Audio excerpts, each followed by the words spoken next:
Because you know there's a handful of people actually run everything. That's true. It's provable. Not It's all conspiracy. about control.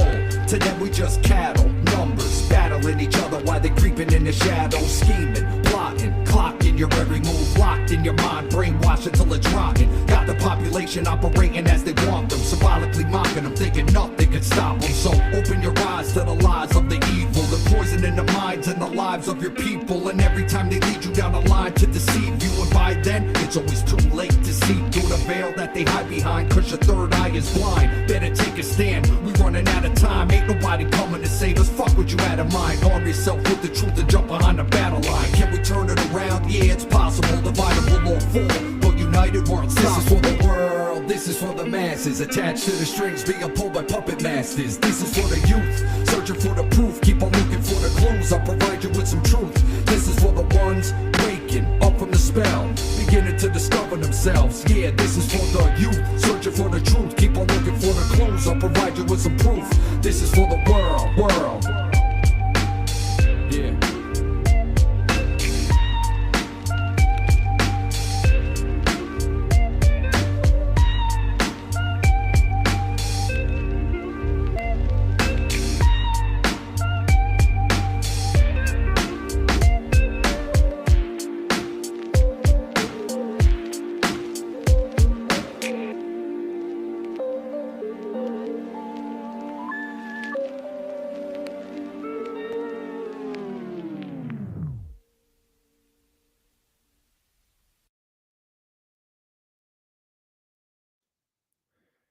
Good evening, ladies and gentlemen. My name is James Cordner. You're watching A Hitchhiker's Guide to Truth. And my website is freeyourmindne.com for Free Your Mind New England. And tonight I have a very special guest. But first, as I've been doing lately, I'm going to bring in the housekeeping first. And we have coming up fast is the next Black Pill Digest. And we are going to be doing that on April 29th.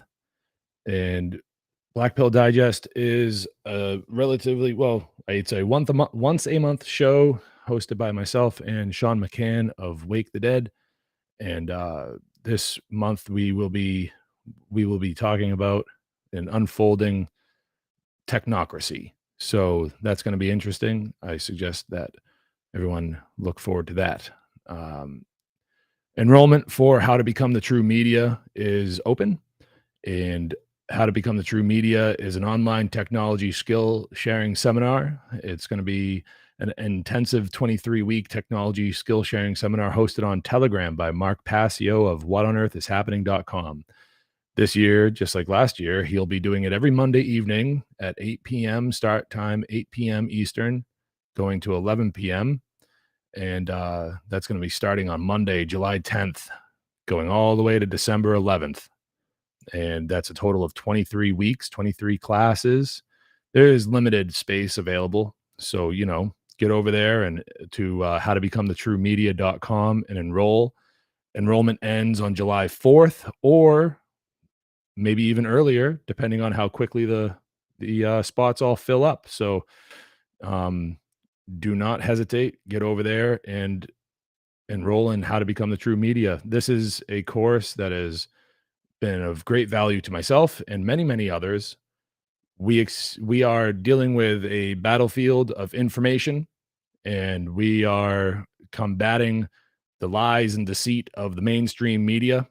And the only way to do that is to really learn how to put together a podcast or a blog or a live stream, such as this that you're watching or listening to the replay of, and to really get the truth out there of what's really going on here, the condition of slavery that we're in, and raising awareness, raising other people's consciousness about that in the digital space. And this course is really a launch pad for many, many other people to really gain the knowledge that they need. If you think that you don't know enough, well, he really takes it from square one. He really takes it from the beginning. He'll teach the beginners, the intermediates, and heck, even some experts could really learn a thing or two from this course. So get over there, please. Next, of course, we're streaming on the One Great Work Network. That's onegreatworknetwork.com. Got about 70 content creators over there creating excellent content, you know, and we're ending slavery one mind at a time. And last but not least, this year on September 23rd and the 24th, I will be participating in the Seed 5 Metamorphosis Conference. It's a free online conference about the occult, esotericism, freedom, history, philosophy, symbolism, and natural law. All-star line of speakers, all-star lineup of speakers. As I always say, myself, James Cordiner, Douglas Martin, Nate Cap, Mark Passio, Chris Jansen, Will Keller, Brandon Martin, Leslie Powers, Brandon Spencer, Patty Lager, Dorian Greens, Cullen Smith, Dylan McCormick, Mark Devlin, Corey Andrulot, Logan Hart, and Seth Esposa. There's going to be, I expect, you know, maybe I'm talking it up a little much, but I expect there to be a little more than just a killer lineup of speakers and presentations. I'm sure there's going to be some surprises to experience along the way. So that does it for our housekeeping this evening for now. And without any further ado, I'm going to bring in Kris Nelson, our special guest this evening. Kris Nelson from evolveconsciousness.org. And how are you, Kris? Nice to have you on. Nice to finally meet you. And I'm excited to see where our conversation goes tonight. I'm doing well, thank you, and thanks for having me. Yeah, it should be a good conversation. It always is whenever you talk about truth and morality, the supreme importance that should be in all our lives. Yeah, for sure. It is like the crux of all of our work is really making sure that the truth of morality gets out there, because that is like at the heart of the battle.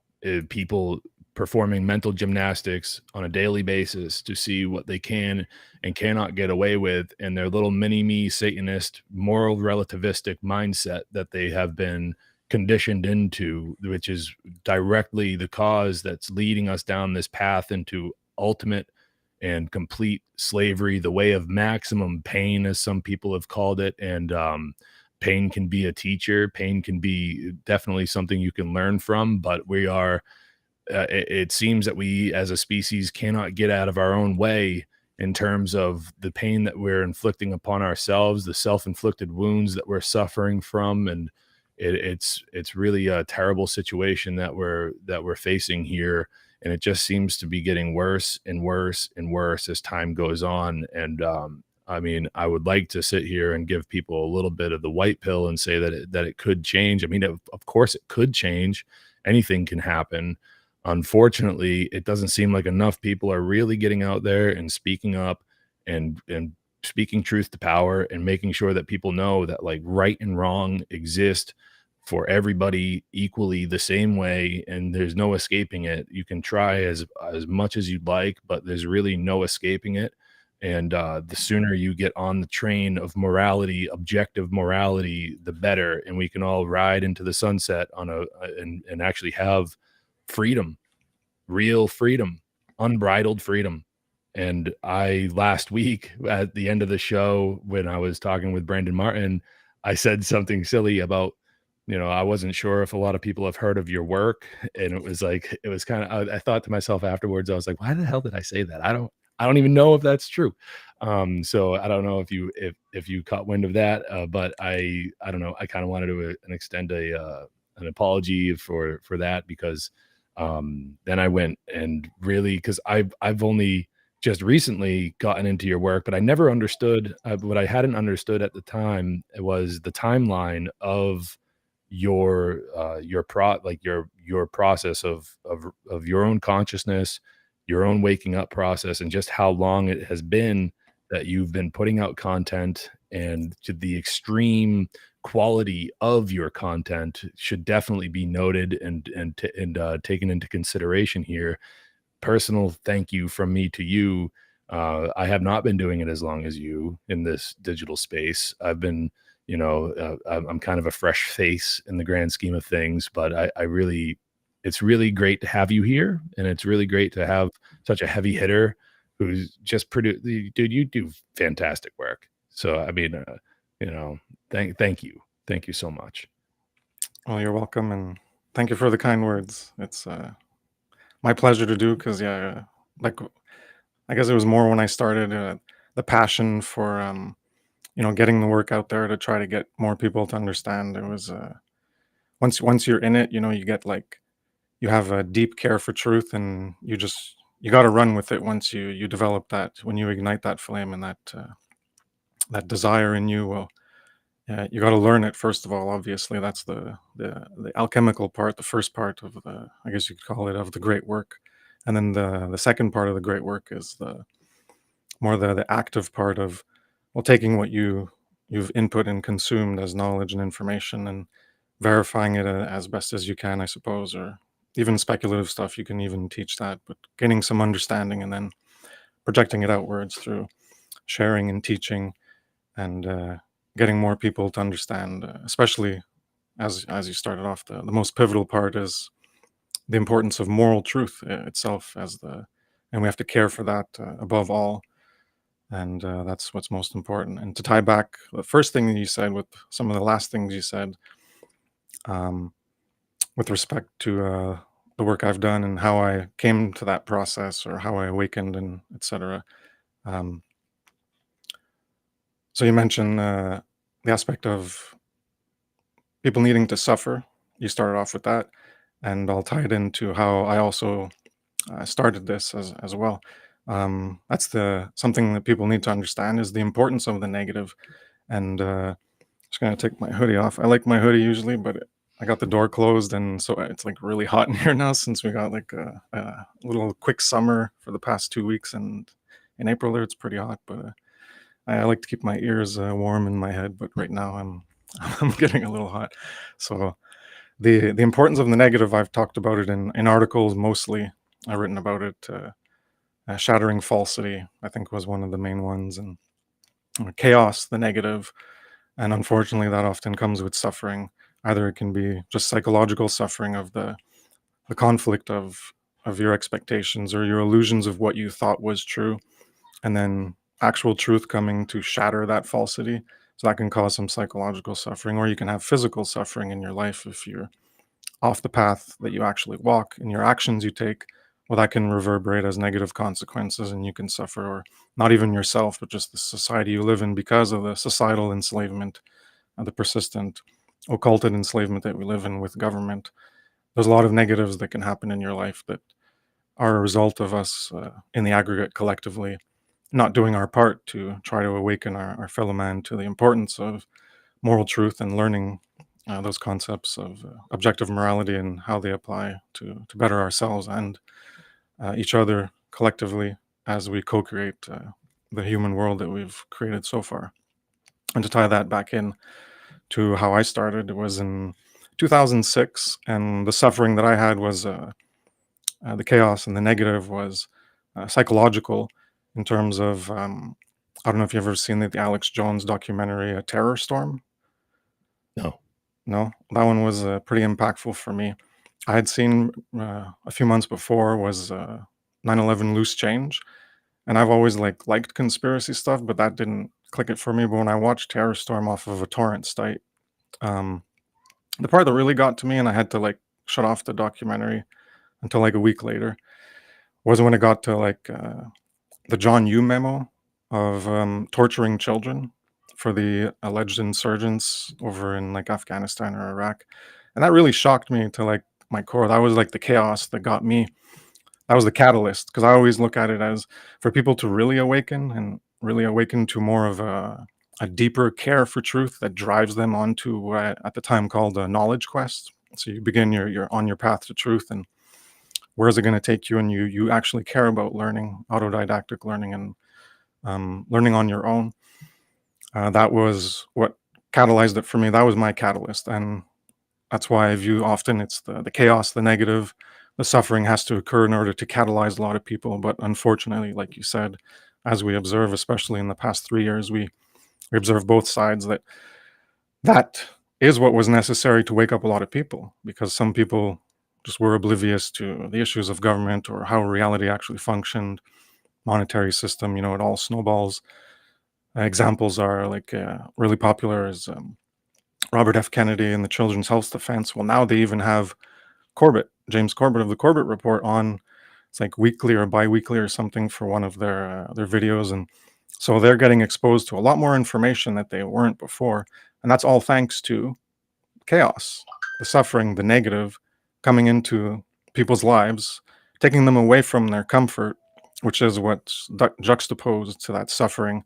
And that's what prevents people from actually giving a shit and caring, because they're apathetic, because they have too much comfort. And that's the bread and circuses is, well, you keep people entertained by so many entertainments of whatever people like, sports or movies or music or whatever, just going on social media, whatever can get a dopamine fix. So it's all that pleasure trap, whatever provides some type of positive, pleasurable association psychologically. Well, that's what people are inclinated towards perpetuating and repeating that type of behavior. So they don't really care about, well, everything's fine for them as long as it's fine. As you mentioned, the mini-me Satanism, if it's fine for them, then they're not going to really care to look beyond their little bubble of reality, their bubble of perception, because as long as they're good and their family's good and they're taken care of and life is going decently, well, then they're not going to care. And they're just going to try to just enjoy life. That's part of the pleasure trap that I've focused on partly in some of my work, that people just want to enjoy life and they're not looking at, well, what about the negative? And they just want to focus on the positive. And as long as they keep doing that, they're not actually looking at the negative, the dark side, both within ourselves and of society. And that's the shadow aspects we could refer to as, it's a reflection of our individual and our collective inner psychological demons that we have to work through and conquer in order to co-create in a better life for us all, that's in alignment with moral truth. So I'll just end it there. That's how I started and got into this. And eventually I got into Passio, I think in 2011.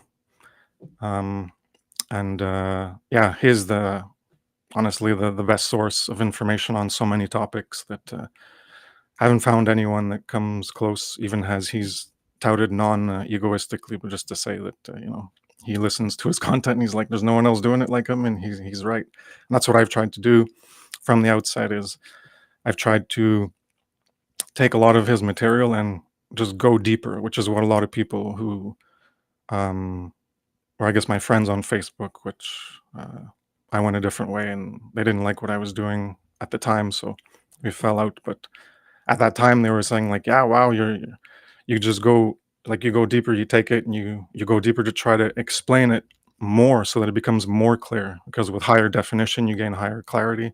So that's what I was trying to do. And plus, I viewed that in an audio or video format, it's not easily searchable. So if someone searching up certain terms or whatever, I wanted to also put it into like text form. So I started with text and it was easier. And then I progressed to audio and video eventually as the years went by. But, when something's searchable by a search engine, a lot more people can find it, as opposed to, the search engines don't go into video and audio and find, index every word and make it searchable. Maybe in the future with AI that'll happen, but for now, that's not the case. No, it's not. But yeah, I've really enjoyed the work so that you've done. And so something else that's pretty silly that happened a few months ago is I did a show and I was talking about the Philosopher's Stone. Oh, I watched that one. I saw and I was like, yeah, it was with Derek Barticcioli. Yeah, Derek. Yeah, and he was like, oh, that's from Kris Nelson, Evolve Consciousness. And you were like, I don't know. I was like, oh, he doesn't know who I am, I guess. I was like, I have no idea who that is. And then I was like, I gotta go find out who that guy is. And I did. And I've been listening to your stuff, and it really is very nice. I really enjoy it. And it's you take very much patience with the work and with yourself. It seems like you're very dedicated, and we need that, people that are very dedicated, and that's where we're at. And I just, again, I appreciate it, and you've been doing this series recently, really expanding upon natural law. And you started out the series a few weeks back, and it's what grabbed my attention to talk with you about your upcoming series, the work that you've put into it so far, and really just hone in on morality and how it's not up to us. We can perceive it, we can understand it, we can learn from it, we can experience the boundaries of it, but it's not up to us to really set those boundaries or to really decide, what is right and what is wrong in terms of like the harm that we may or may not be causing other living things, and so how that concept is, again, not up to us, but in fact woven into the very fabric of the universe, of it's the law, it's the most important part of natural law, the laws of behavioral consequence, as they've been called. And, people otherwise know it as like karmic law. There's plenty of other names for it, but, the law of morality. And again, yeah, Passio does really great work, and he is like kind of like the godfather of this kind of so it's great that we're talking about this because it actually kind of ties into my conversation with Brandon Martin last week, and where we were talking about the history of anarchy, and I was saying that as like modern day anarchists ourselves, where we may consider ourselves to be the true anarchists, where the philosophy that we've come to understand, the knowledge that we've gained, and how we've been able to really come into alignment with truth, align our perception to truth, is I said that we are revolutionaries within a revolution itself. Anarchists have always been revolutionaries. Well, we're kind of a subsect of anarchists, and not like the common perception of what an anarchist may be, but we're revolutionaries within that within that revolution. And we're able to understand morality and really apply it, and really apply these principles to our everyday life, non-aggression, self-defense, and really just like stand up and say no more of this, no more of this bullshit. The time's got to be, it's got to be now. We really got to make our voices loud and be proud of it, so that is the understanding of objective morality, and us understanding it and taking it to its greatest extent, and really being able to say, that this is true. And since it's true, the inevitable outcome is that the ruling class that we're all under the thumb of, they need to be abolished. That is the outcome of this math equation. Whether it happens tomorrow or next week or another 50 years, 100 years from now, I don't know. But going down this path toward objective morality, that's the outcome. So that is what's going to create a condition of anarchy.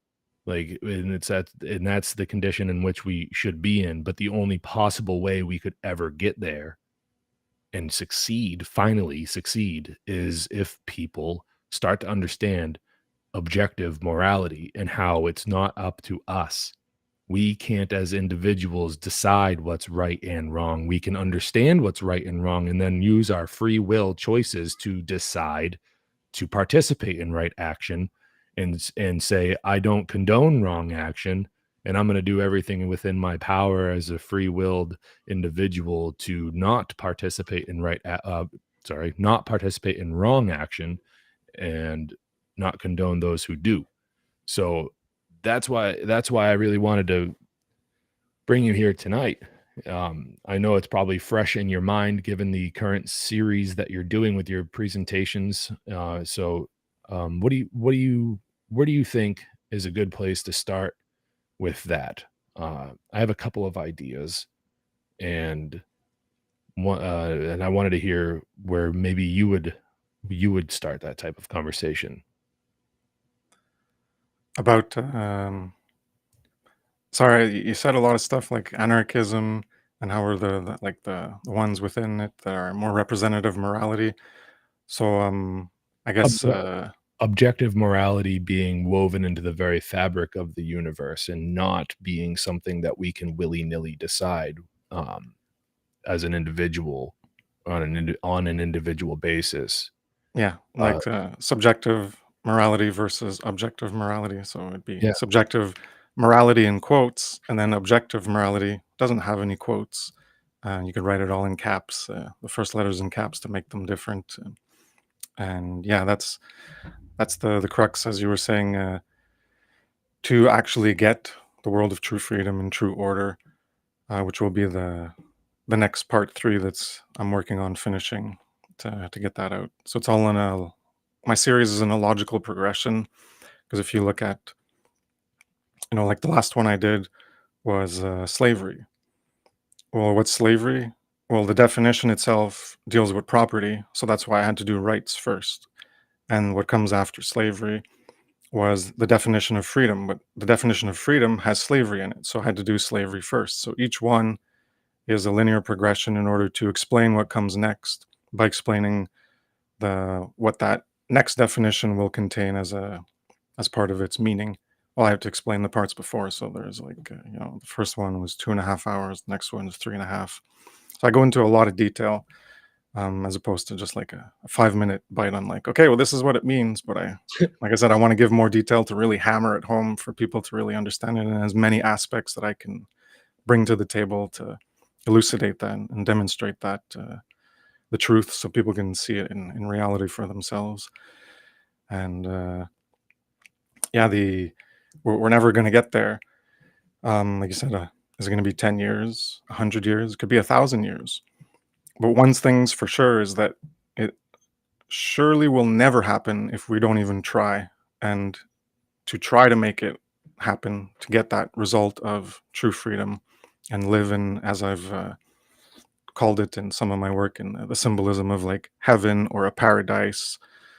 That's, in order to get there, we have to do what we're doing, which is to explain concepts and make them understood by people so that they can have a core understanding of these fundamentals like rights and slavery. Well, why is government bad? Well, it's slavery, but what is slavery? So you have to explain all this stuff. And it takes a lot of time to understand it.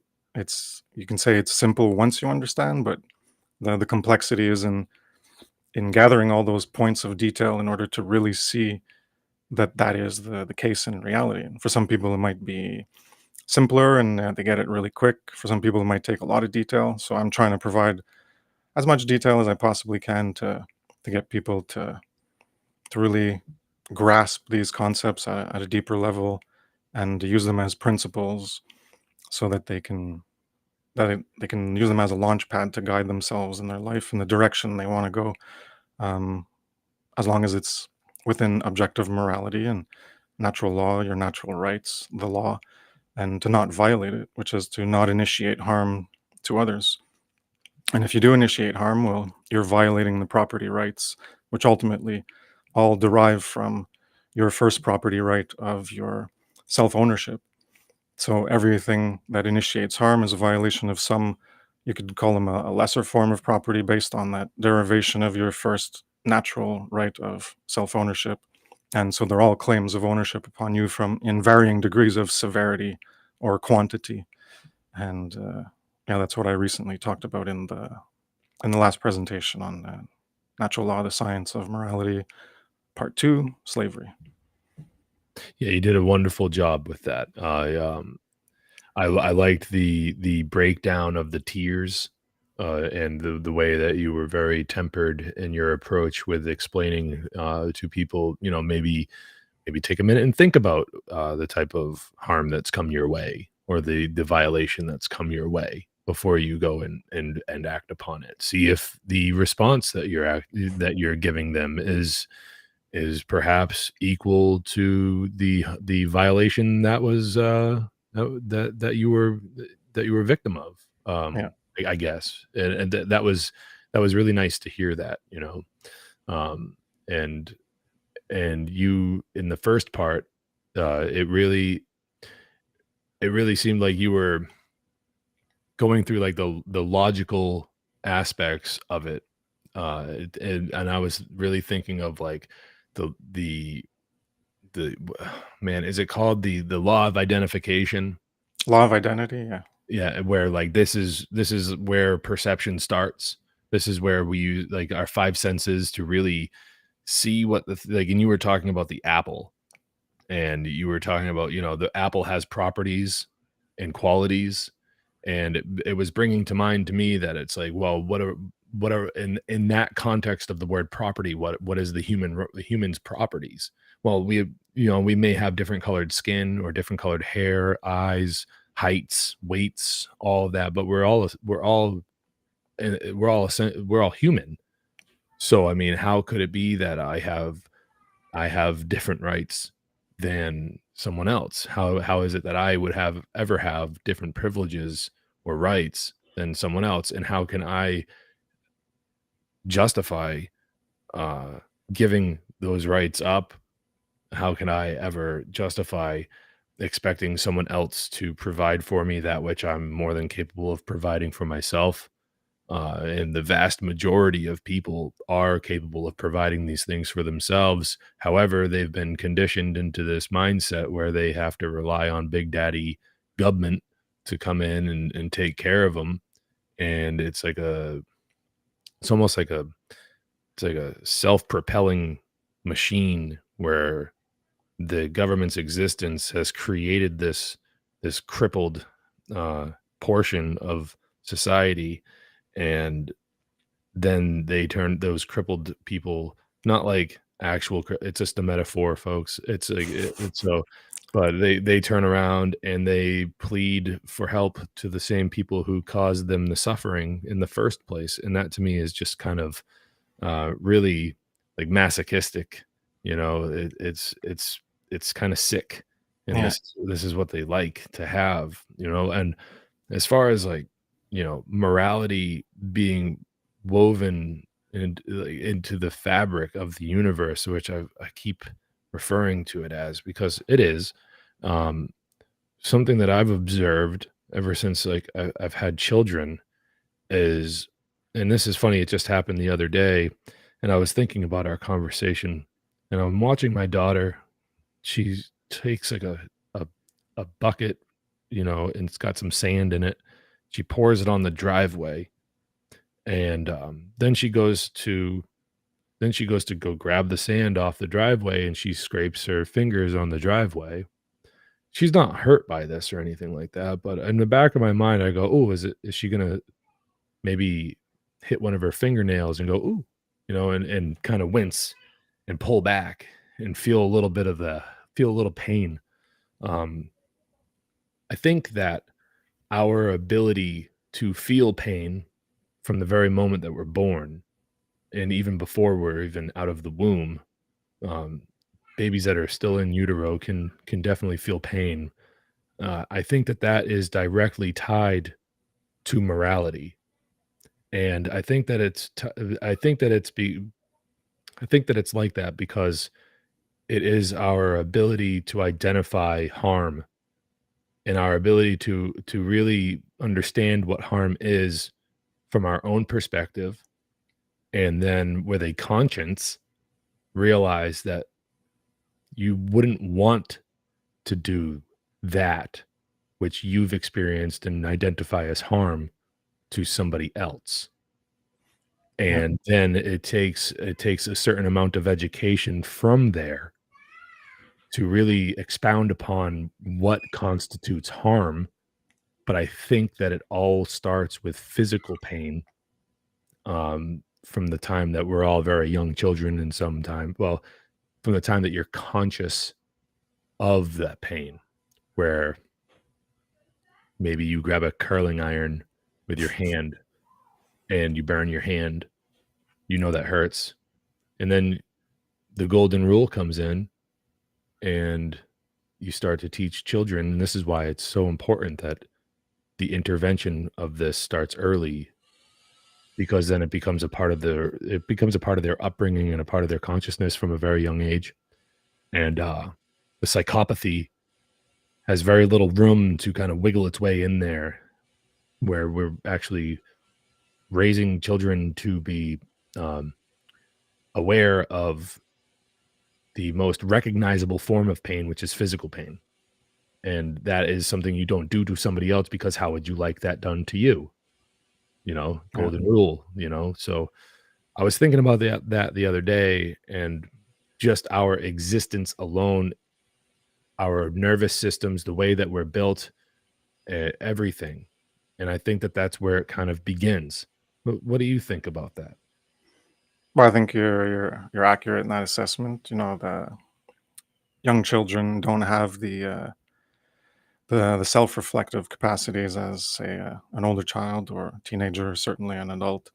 So that's all a learning process to learn to differentiate self from others and cooperate as well. Because when they're young, they have there's different phases of development, and there's when they learn to like get into their identity, and then they're more like now my son's he turned 3 in February, so it's all like no. There's a lot of no's, even to things that he wants.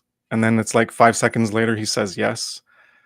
There's like, it's all like this rebellion against the authority of the parents in order to distinguish himself and create his own identity and his own sense of autonomy and control over himself. And so it's an interesting process. But yeah, at first, the most obvious thing before you learn to develop that self-awareness or that ego differentiation process, developing the personality in your identity, as I've called in my work, the ego hyphen personality hyphen identity construct that we build as we grow and learn, and information and our environment, everything we consume, from what we see to what we hear, has an impact on us, whether we're aware of it or not. It all imprints and leads to the formation of who we become. And definitely the physical aspect is the one that's automatic in our biological processes, and whatever ways it's connected to signals in the brain through the nervous system, and in turn to our mind and our psyche, our psychology, and different levels of consciousness, subconscious and unconscious, or whatever layers you want to go into. The most basic layer is the physical layer that sends signals so that we can be aware of them and how we respond to them.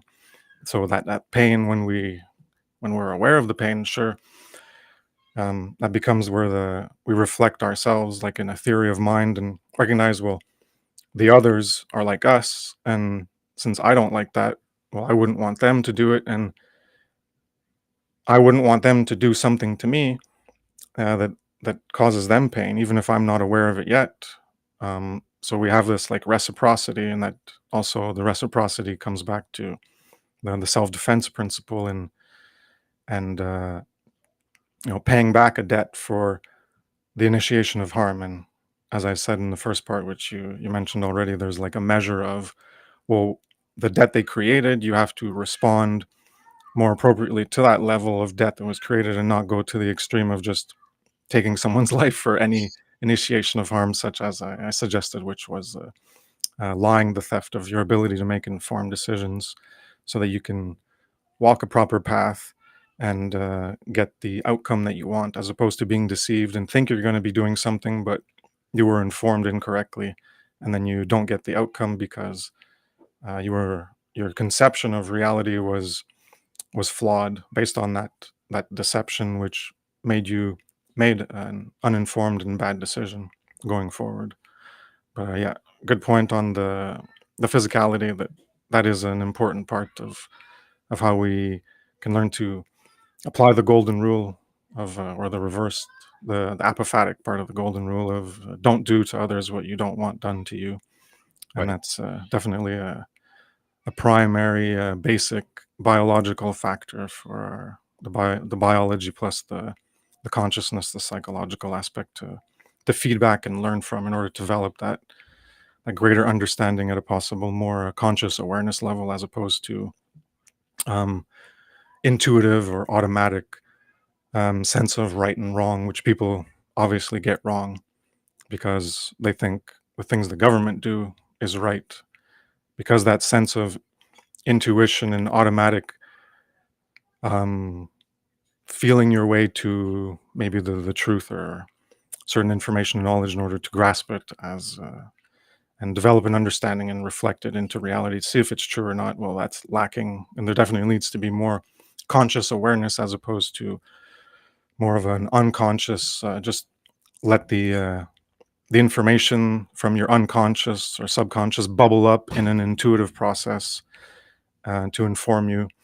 I view them all as logic. In one of my presentations in the past, I've viewed intuition as based in logic, but not that logic is always going to give you the truth. You can make errors even with logic, but it's more of an unconscious process of connecting information that comes to you, and you're not using your conscious mind to say like 1 and 2 and 3 and 4 and that leads me to this conclusion. Your intuition is just, it's doing it for you.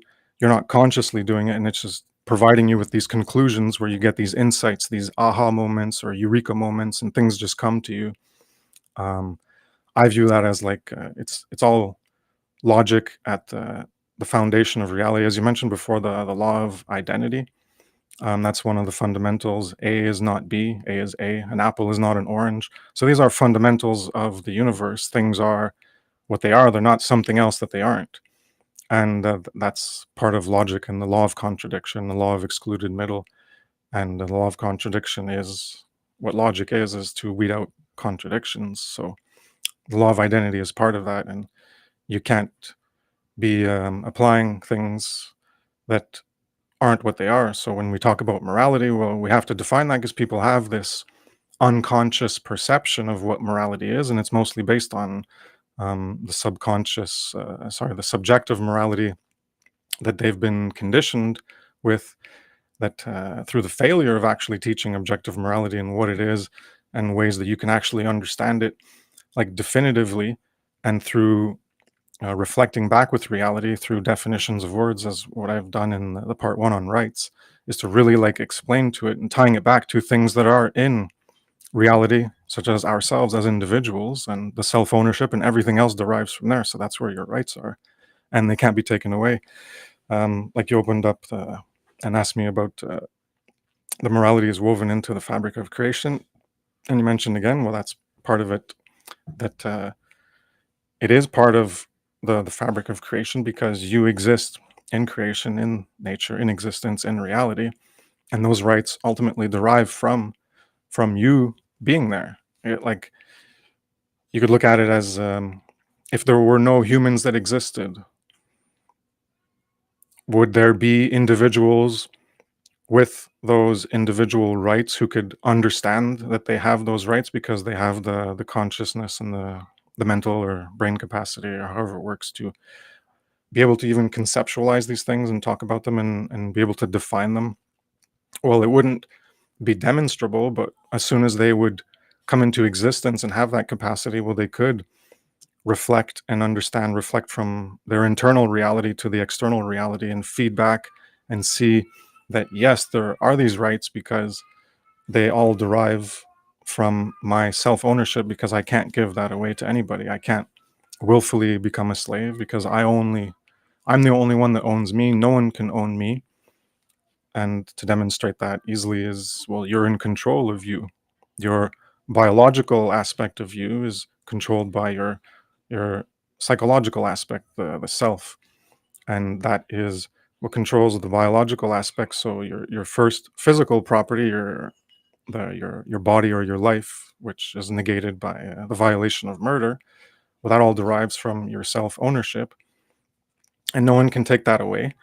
And since you can't give it away, you can't abdicate your responsibility for your own property, that your own self-ownership, you can't make yourself a slave. No one can actually make you a slave in any way. And all your derivative properties of your sexual preference or bodily integrity or standard property or free will choice and all the violations, none of that is legitimate. But whereas people they don't understand these things in the first place, plus they've been conditioned to accept these violations as justified through the delusional, deranged, diseased belief in the legitimacy of authority, of having the right to control or rule over others, which is what anarchy is at its root. And it's about not having rulers or masters, and hence not having slaves. So it's at its fundamental level, anarchy, as you mentioned last week with Brandon Martin, there are no hyphenated, I forget the term that was used, but there are no flavors or hyphenated versions, because if any of the only meaning that has true importance is the aspect of where it derives from rulers and masters. Well, that's of having a master-slave relationship, so it negates that. So that means it negates immorality, and these claims of ownerships which are violations of rights, and that's what ultimately matters. And then if people want to voluntarily agree to create a commune, like an intentional community or something, and have more of they have a shared garden or something, like a community garden. I've taken part in that when I used to live in the city, and you all work together and then you split it up at the end of the season. If people want to voluntarily do things and try out communal living, and some people want to call that communism, but it's not political communism. It's two separate things as far as I'm concerned. Just like you want to look at political socialism, well, that has a definition, what most people think of, and then other people will say, well, socialism means this. Well, just people in society being social, and then you attach an ism to it, the ism of people living together. Well, that's very different than socialism as a political ideology, and all the suffering and pain and the devaluation of individual rights and not our natural rights and the law that comes with that collectivist ideology. So that's why definitions are really important when we're trying to get people to understand things. And unfortunately, I guess for them, they often are not willing to invest the time because, again, they don't have that flame, that care for truth burning within them that will drive them to invest the time and energy and attention, our two spiritual currencies, what we pay attention to and spend our time on. They're not willing to do it and have the dedication and the persistence to keep repeating that over and over, daily or weekly or monthly, and just keep applying that persistence and that dedication for that care for truth in order to gain that knowledge. And then when you do that inner alchemy and you change yourself and you're more right than you were, you've let go of your attachment to your falser self, and you've realized how you can better yourself, and that's part of self-improvement in the alchemical work, being as a phoenix, where you burn the impurities, and then from the ashes you're reborn. You're reborn better than you were before. So it's always about self-improvement, to be better than you were before, and that's about recognizing, again, the importance of the negative, the falsity in you, and then you sublimate it, you purify it, you burn it as a phoenix, you destroy your old self, your falser self, and then you are reborn as a newer version, a better version. You're still the same you, the continuity of the you, the I am, persists, but it's slightly modified because you've chosen to do that continual self-renewal where you continue to remake yourself into a better version. And that's something that's always ongoing. Once you recognize this capacity and this ability that we all have, that we're not helpless, or that we don't have the capacity to learn on our own. We all can be autodidactic, and we can all improve ourselves and continue to do it where we are at a certain level of being, and then we can become something else. I have a presentation on that called Being and Becoming, where we're at a certain, where we are presently in the present moment is our current level of being, but we can see potentials through gaining knowledge, such as knowledge of truth and morality, of better ways to be. And when we work towards that goal, our journey is to arrive at that goal. And then when we reach that destination, we become something else different than what we were before, because we've done that alchemical process of the phoenix and being reborn from our ashes and remade ourselves better. And we can continually apply that, because when you arrive at that new destination, you can look at it as going up a mountain, or you go up and then you look around and you see more than you used to see before. So from that position, what you couldn't see before, well, when you arrive there, you can see, oh, well, now I'm here, and now I can work to that next position that I can see ahead, and I can alter my goals to now I've reached this goal and I've accomplished it and I've made myself better. And then you can work towards your next goal that you possibly couldn't see before. And because you've reached that new level, that you can see that, okay, I'm still, personally, I'm still supporting this immorality. I'm still doing that myself if I'm not supporting it. I'll have more of that coming in, like the different levels of that in my presentation, part 4 or 5 or something on, I'm going to be doing one on morality, one on the law of freedom, and eventually one on the great work. So I have a few parts and my work cut out for me. But yeah, I guess I'll leave it there. Not sure where else to go. Yeah, dude, that was great. Thank you so much. You said a lot there. I think that we're at the top of that mountain that you were talking about, looking out at the horizon and seeing where to go next. And it's like, where to go next is really making sure that we amplify this message, because that alchemical process that you were describing leaves us in the shoes of like realizing that we we've gained this knowledge, we've gone through this process, and who the pardon my French, but who the fuck are we to keep it to ourselves? We need to help others. We need to Exactly. That's the moral obligation of the whole thing, is like that's what one of the many parts of the conclusion that you come to is helping others, and it's not from like a religious standpoint or whatever. Like, it doesn't have to be that, because a lot of the religious institutions are a part of the problem as well, but it's more just like you described your son being very rebellious, being very no, and then 5 minutes later, okay. It's like 5 seconds later. Right, yeah.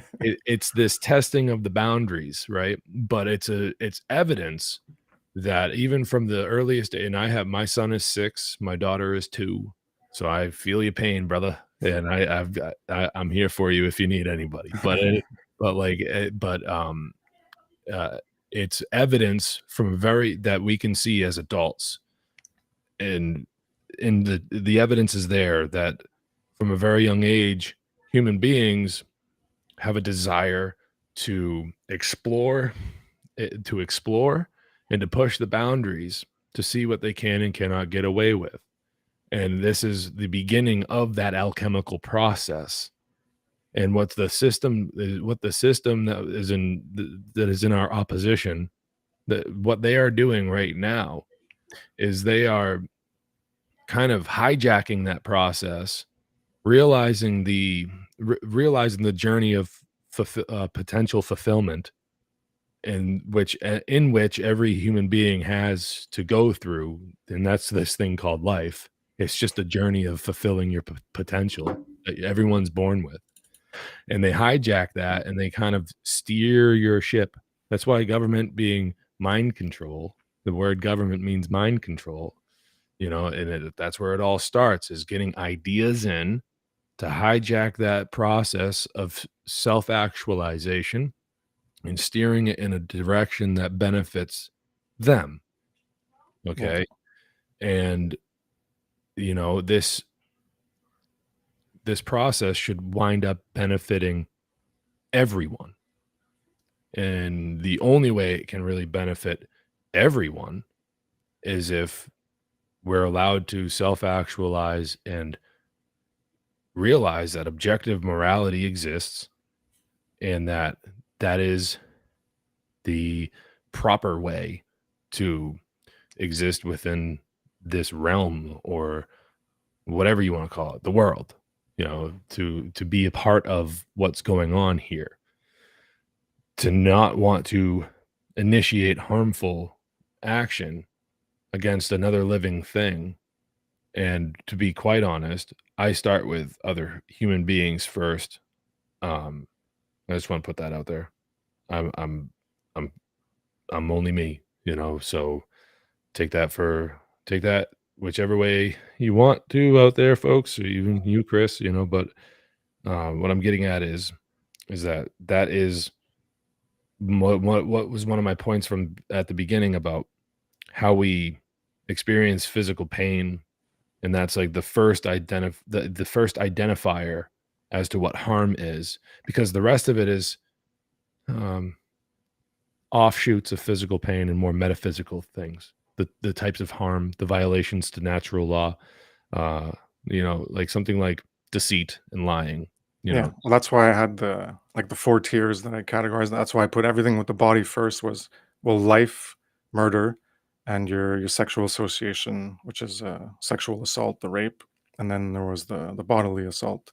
Those Yeah, were the most visceral ones 'cause they're directly your body, which is the one that's closest to your self-ownership of you controlling your body, and the other ones are, like you said, they're more metaphysical. yeah, and and I mean that's why when we're explaining the trivium, the threefold path for people out there, if you haven't heard of the trivium yet, where have you been? Anyways, like, I've done a lot of work on that myself. That was one of yeah, my focuses, yeah. um, the the grammar, logic, and rhetoric, and applying our five senses. We are sensory beings. It's not to say that that's where we should be stuck.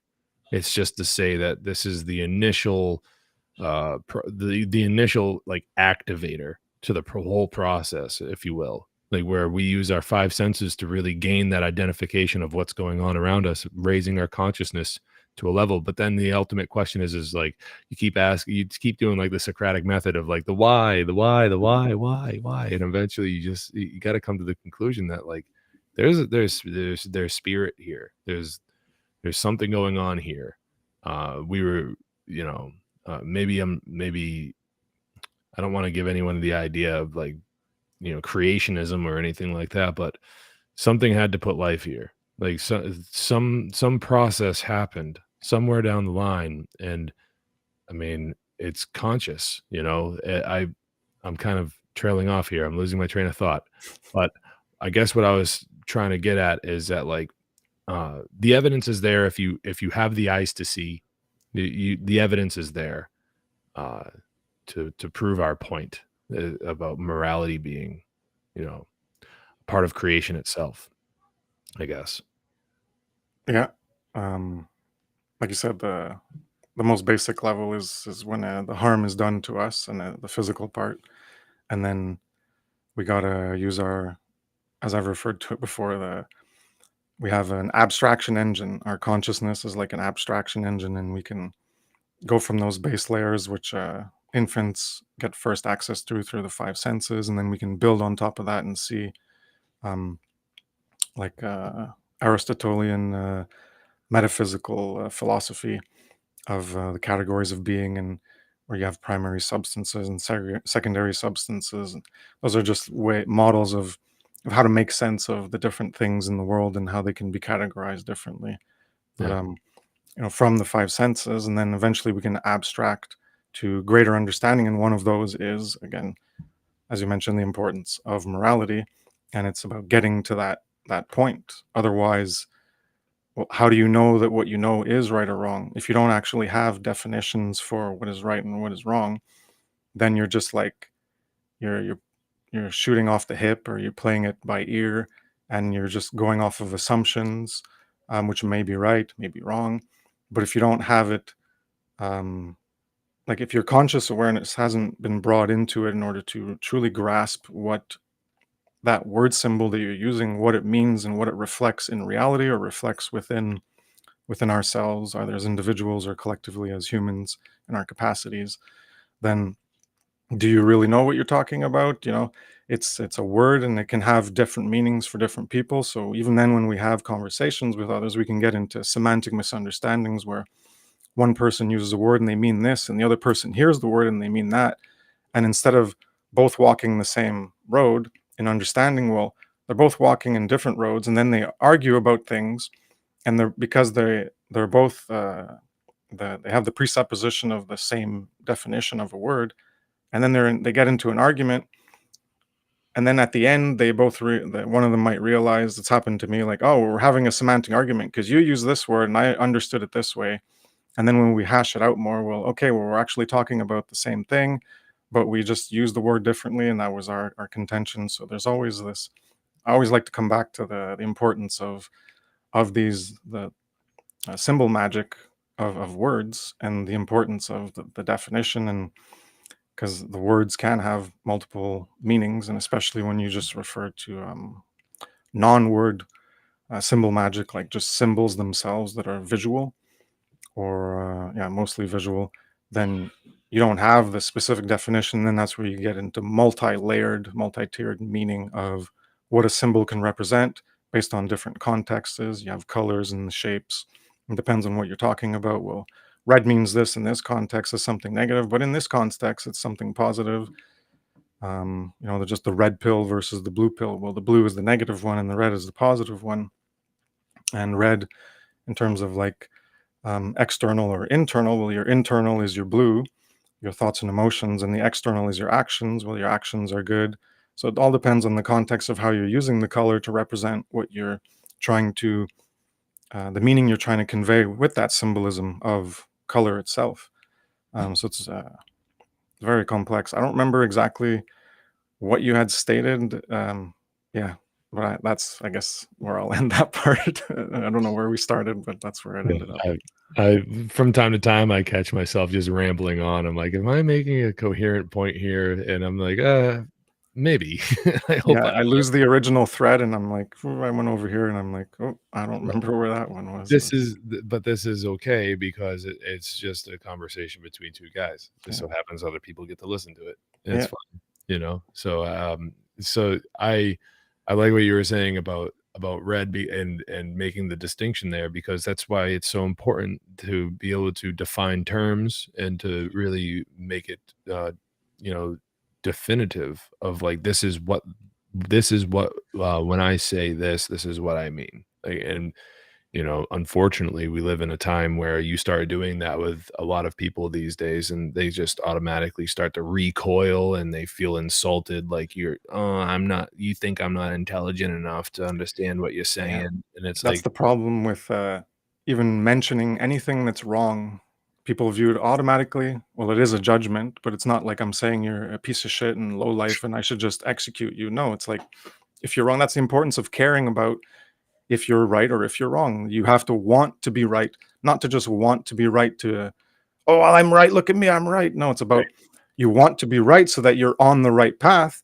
And you want to know if you're wrong so that you can get the fuck off of that path. That's the point of, Richard Wetherill does a good job in Be Right or Go Wrong, and Right is Might. Those are good books to read. So I just wanted to interject that about the importance of wrong. Go ahead. I appreciate that. That's a very important point. Very, very nice add there. It is in my experience, a very big problem, because people don't like feeling dumb. They don't like being told that they're wrong about something. Yeah. People have this weird way of justifying the things that they have done so they can sleep at night or whatever. They're too attached to themselves and their behavior, and they don't care more about, it's like, well, here's you and here's truth and morality. Well, it should be, this is what matters more. And then you readjust yourself to align with this. You're in alignment and it's always above. But they want to put their mini-me Satanism, and that's where the definitions and the subjective morality comes in, where it's, well, it's me, and it's what I want. So then I get to decide. So it's subjective, and truth and morality, well, is it below here? Or no, maybe it's just not even in the picture and they don't really give a shit. That's unfortunately for some people, that's what it is. They think they do, and oh yeah, I care about what's right. I try to be a good person, but what does that mean? What is a good person? What is good? How are you good? Is morality? Are you moral? Or, well, what's right? Well, then if you're saying right is what's moral and good, then what is right? And you just get to make it up. Well, that doesn't make any sense. There has to be definitions for how we can determine what is right and what is wrong, and not just decide and accept whatever someone else decides in this deluded belief in authority. Like alcohol's legal or alcohol's not legal. Oh, alcohol's moral, it's immoral. Oh, cannabis, oh, well, that puts you in jail just for smoking it. Oh, now it's okay. It's just a completely delusional worldview that people accept through their ignorance of these important things in life, and they're stuck in subjective morality, and it's basically taught to them that way, that that's just fine to live this way. Moral relativism is the mud under the tires that keeps the tires spinning. In my opinion. We're not going anywhere because we're staying stuck there because of that mud. Yeah, and they like you mentioned the prohibition of certain things, and it's like, oh, what, and oh, a perfect example is they in the United States this past week they signed a piece of paper, and just like that, the the COVID's over, Oh, yeah? Oh, and it's just okay. like like that. Oh, it's the emergency's over, and Oh, it's like, thanks for well, letting me know, what government. makes I yeah. had no ability to direct my behavior, my decisions in my life. I needed you to tell me what I could or could do at what times that I could or couldn't do it. Yeah. Yeah, and it's like, okay, what made last Wednesday, the day that it was over? Why couldn't it have been over Tuesday? What about Monday? Like, why did it have to be over Wednesday? You know, like how many like it's been over for a long time for a lot of people, but they sign a piece of paper and it's official. It's Yeah. Well, official, that's and the it's like this is, but this is the way that they keep people nailed, and it's in a state of fear, in a state of dependency, when it has to be put through these processes in order for it to be legitimate. When it's like, no, I was able to decide upon my own free will a couple of years ago that it was over. yeah. Yeah. You know, like I didn't need you to tell me it was over. It was Yeah. over for me a long time ago compared to some other people that they didn't want it to be over. And the same idea goes for prohibition of alcohol, prohibition of cannabis, this uh this scheduling of different substances that they do in the United States, at least, and how they kind of enact their, or how they put through their policies on these things. So the reason why this is so important to really get into people's heads is the idea. This kind of goes back to us talking about the law of identity, and the point that I made about, you know, I can identify that Kris is also a human being, even though he looks different than I am, and he's his own person. He's still a human being. He has all the same rights as me. He has all the same wrongs as me. I can and the same goes for people in South Africa, North Africa, Egypt, you know, which is North Africa, anyways, the Middle East, all over the world. They're all humans. We don't all look the same, but we're all humans. Therefore, we all have equal rights, you know, and therefore we all have equal wrongs. So we can't really, no matter how much you think the majority can make it so, you know, you can't ever have it be legitimate, and if it's not legitimately right, then it's morally relativist. It's a moral relativist mindset, and we're going to be really just chewed up and spit out by creation, by God, however you like to refer to it as, until we really understand this and put a stop to it. And it doesn't mean put a stop to it in violent means. It means raise your consciousness of these things and just say no. I'm not accepting this anymore. No, thank you, please. Yeah. You know, it's as simple as that. No, thank you, please. Yeah. We got to get them off their pedestal of wanting to be God and the belief in authority. And that's how, um, well, I had thought of two main points from what you just said was that, you know, how people fall in line with it, and what you just ended with, you know, we just got to say no, because people, especially the past 3 years, you know, it was all about, well, why did it end, like you said, this week and not a day before and a day before? Well, people are kept in line through that belief in authority and through what the government um, provides, or what people think they provide, safety and security, because they put them in fear. It's because of they put people in fear, so people crave the security and safety from the government, and they're the ones who are instituting and instantiating and inculcating the fear in the consciousness of the masses through either their spokespeople themselves, of whoever works in government, a politician, or their media prostitutes, or the any other organizations which all go along with the same plan to establish greater control over the masses, and eventually the end game that we can see as a full spectrum dominance of just complete control of everything. And that they need that fear in order to get that dependence, as you were mentioning before, that people, it's about removing our own ability to do things and being dependent on that centralized authority that we think we can't live without. So the psychopath has given us their mindset, the psychopathic mindset or the predator mindset, and then we live in a system of predation, a predatory system, and we keep perpetuating it because that's the current condition that we were born into. And you get conditioned by that condition of society, and then you act out that programming, that conditioning that you got conditioned by, and that programming just ensures that it perpetuates more of that condition that you were conditioned by.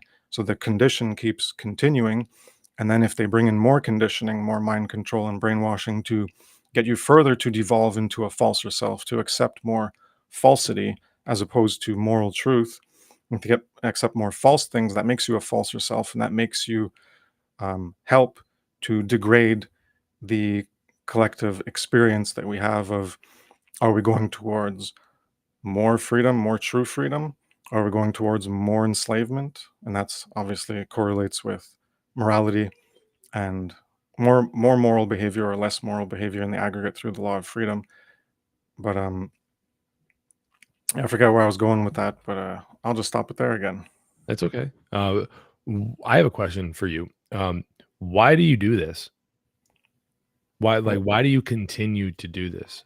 I mean, I know you were talking about, watching certain documentaries and feeling it being messed up. And I know you heard Mark Passio and then started probably around the time where he was really laying into people saying, we need more people to start speaking up. So of course you're motivated to do that. But like, why you? Why? Because I can. Because anybody can. Because I have a good analytical mind. I'm very logical.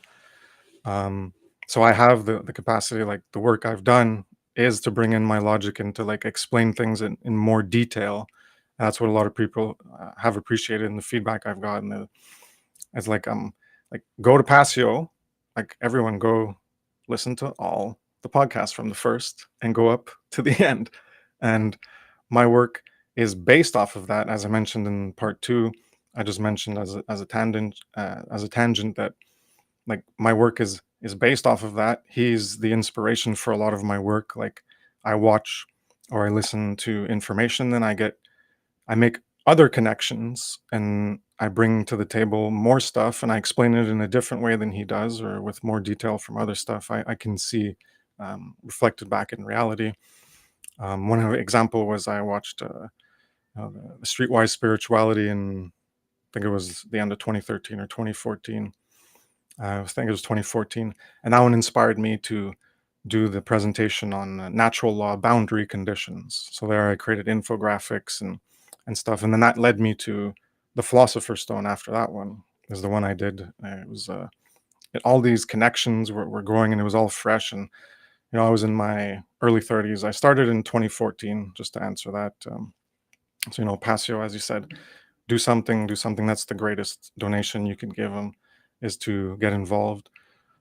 So that's why I told him at one point. I was like, I had made my site and I had gotten some content on, and I just wrote him. I was like, okay, Mark, here, I'm just writing you, not to, I wasn't telling him, oh, good job, Mark, yeah, I love your work, okay. And then I do nothing. I was just telling him, okay, here, I started, thanks to your kick in the ass, I kicked myself in the ass, and to motivate me, because we need harsh words sometimes to get the motivation. And I appreciate his attitude in that respect, oftentimes. And I, as vitriolic as it is at times, well, people need to feel bad. They need to feel guilty that they're not doing anything. And I'll be getting into explaining that well in the great work part that I'm going to do. I guess it'll be one of the last parts that I do. But if you actually if you care about being free yourself, and you say you love yourself, and you say you love your children, well, do you want to let them continue to be slaves? Do you want to continue to be a slave? Well, if the answer is no, well, do you actually care to do something about it? Well, it's either yes or no. And if it's no, well, then you don't actually have a significant amount of self-love. Maybe you have some amount of self-love, but it's not really uh, uh, an appropriate amount, because you're still accepting that you're going to be a slave. And certainly if you have children, well, then you can look at guilt tripping you that way. Well, are you going to just accept that they're going to grow up as slaves? Because if you don't understand that, well, then okay, well, you're gonna understand that you're a slave because I can explain it to you. And that's what the purpose of what I'm doing is, to explain morality to greater extents and detail, through rights, and then slavery, and then true freedom, and then law of freedom, and then morality, and then natural law. That's the order I'm progressing in, and then eventually with the great work that, you got to understand these things. And if you don't understand that you're a slave, well, you better. And then if you do understand, well, what are you going to do about it? Do you want to just keep being a slave, or do you want to actually try to create and generate and manifest in the external world things that are actually going to help alleviate that condition and bring down the level of slavery, and conversely bring up the level of freedom, so that we don't have more of our freedoms denied and revoked and stomped on? Because in order to combat the great numbers that already exist in forms of government, well, we need numbers to combat that. So we all need to get on the same page, the same moral page of understanding our natural rights and natural law, and being at a position where we are going to educate other people. And then when we have the numbers, then we can just, by our actions alone, say no at such a grand scale that their delusions of trying to be gods, where they can create laws that they don't have a right and don't exist, and are violations of our actual natural rights and natural law, well, that they won't have the powers of their numbers and their violence of their weaponry, and we will outnumber them.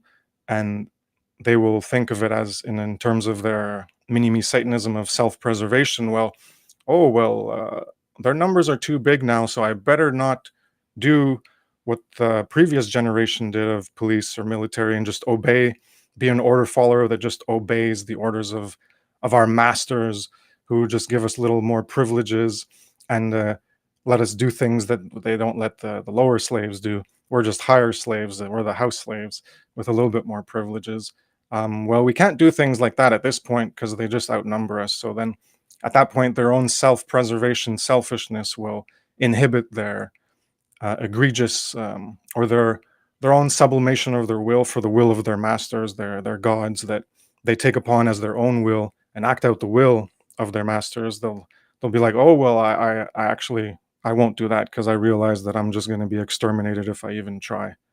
And then it just goes away. But apart from getting to that level, which all revolutions have failed to do, because it wasn't done through moral education, America is the last bastion of freedom, and that's the only thing keeping things from degenerating even quicker.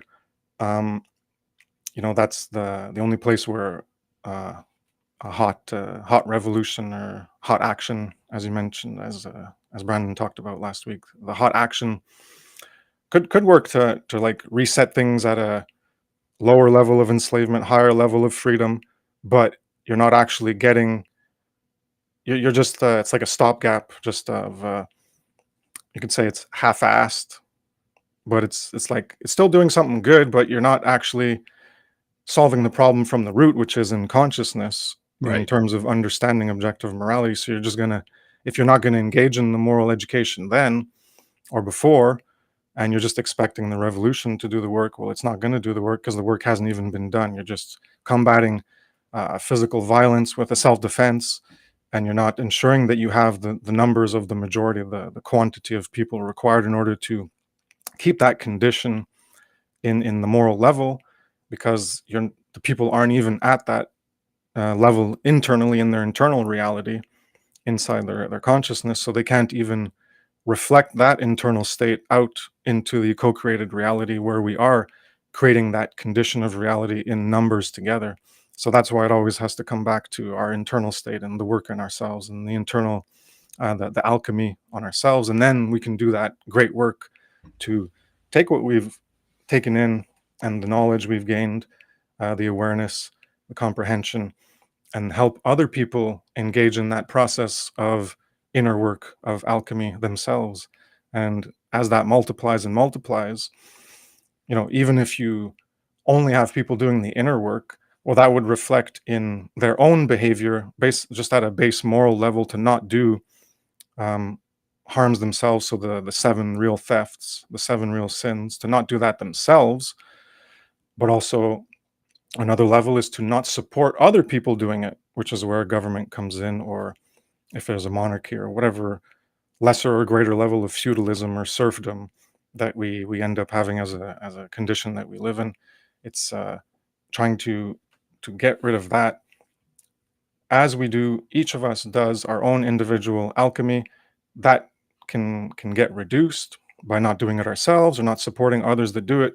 But the level that more people need to get to is the real hard work, as Passio has stated many times, and that's the great work of, okay, you can change yourself, but the even harder is trying to influence people to change themselves. You can't do it for them, but you can influence them as a magician, a white wizard, as opposed to a sorcerer just doing it for your own gain.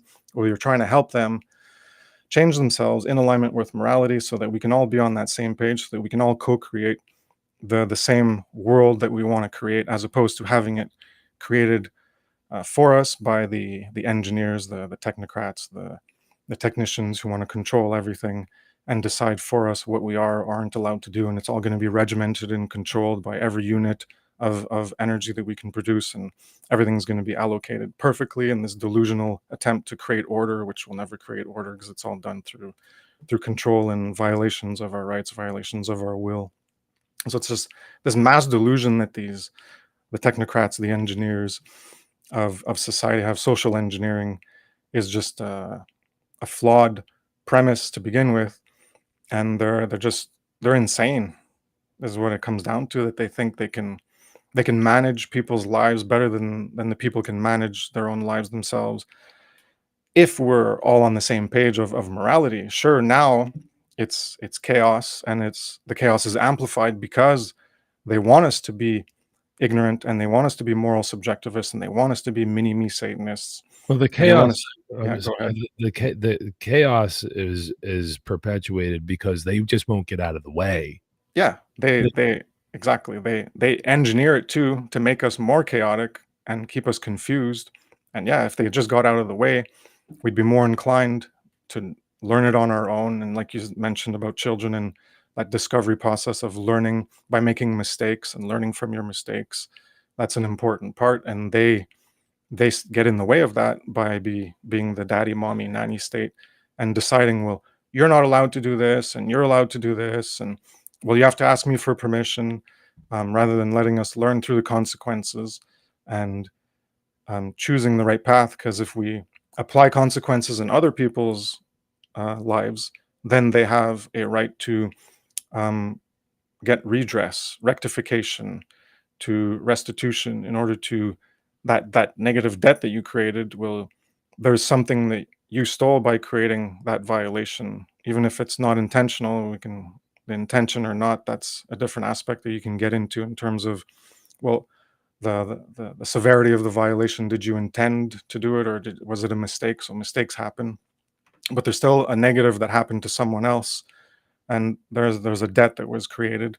So that's another complexity that I haven't really ironed out myself. I haven't gotten into that level of detail for it, but it's just something that I'm mentioning, and the nuances of how we interact with others, and the importance of learning, again, about the negative things that we can do to others, the initiations of harm, and doing our best to not do that, because then in their rights, they have a right to redress and collect a debt that is owed to them.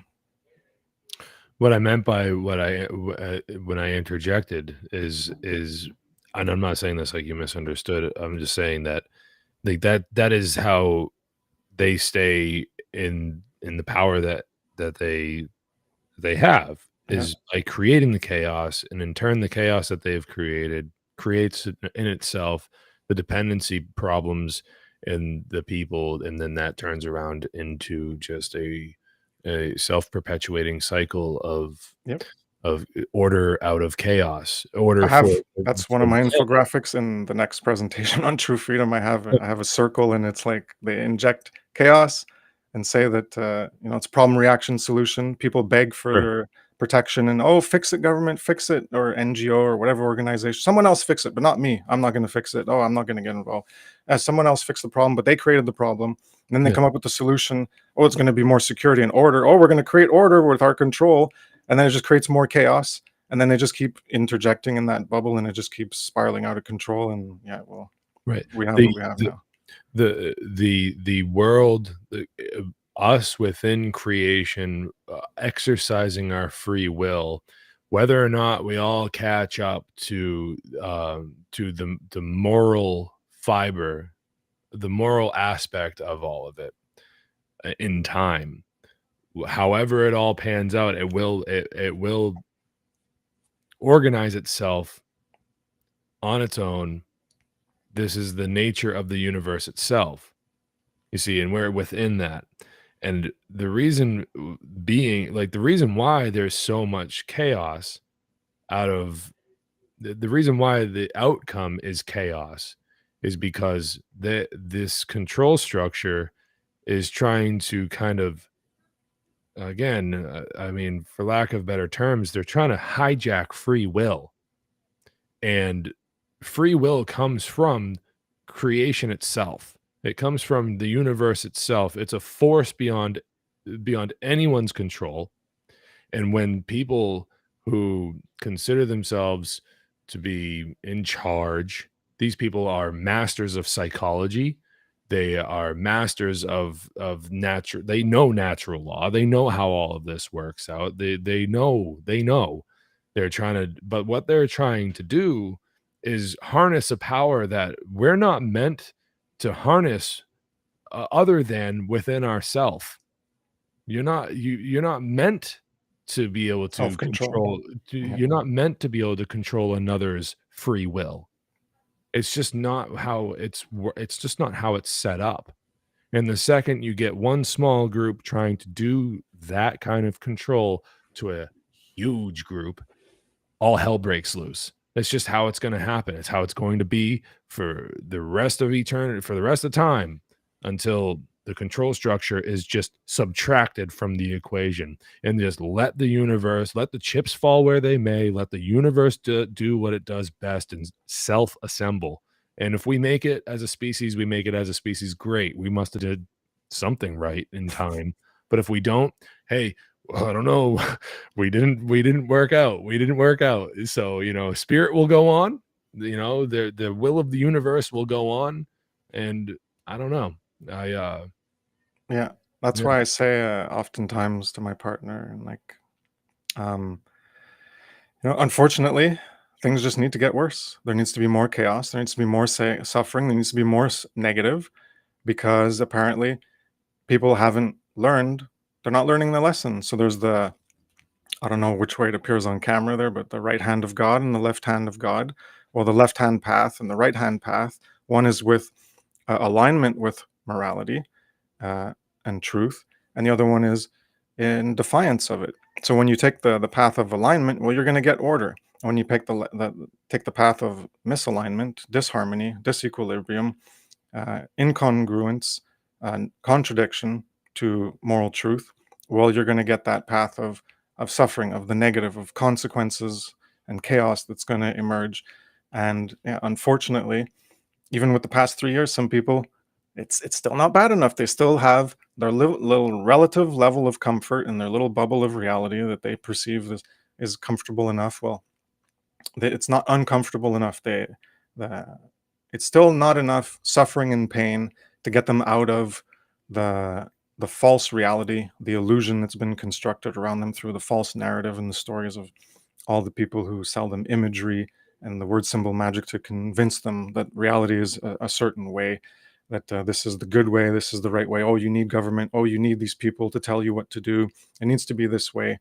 And they just keep believing the fear that's sold to them in order to justify the dependence on that authority that they think is going to help them, or either protecting them or saving them or provide them with with beneficial things.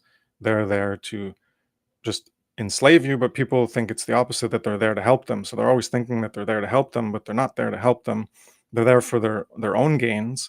And it's just this big con game of convincing people, yeah, well, this is the democracy, right? You're the majority. Well, we only have our power through your consent, and you are the people. It's we the people who have the power. There's all these people who believe in the delusion of democracy, and that, oh, well, it's us who have the power. We vote them into power, and if they don't do what we want, well, we vote in the next guy. Yeah, but you're just going around in circles, just voting for one guy to the next, and you're not actually getting anywhere, because it's just a game being played against you. Well, this guy's going to promise you this, and then this guy's going to promise you that, and then he does a bad thing, and then, oh, I'm going to switch to the other side, and then, oh, he does, and it's the same game being played, because none of them are actually based in objective morality, and none of them are even caring about objective morality. They're not even, if anyone actually did, maybe they'd actually give a proper definition and say, like, hey, this is what I'm about, and this is what you need to learn in here. But even that, they'd be going from within the system to try to change the system, and the system is inherently corrupt and inherently immoral, so it would be a failure. It would just be, again, like a revolution of just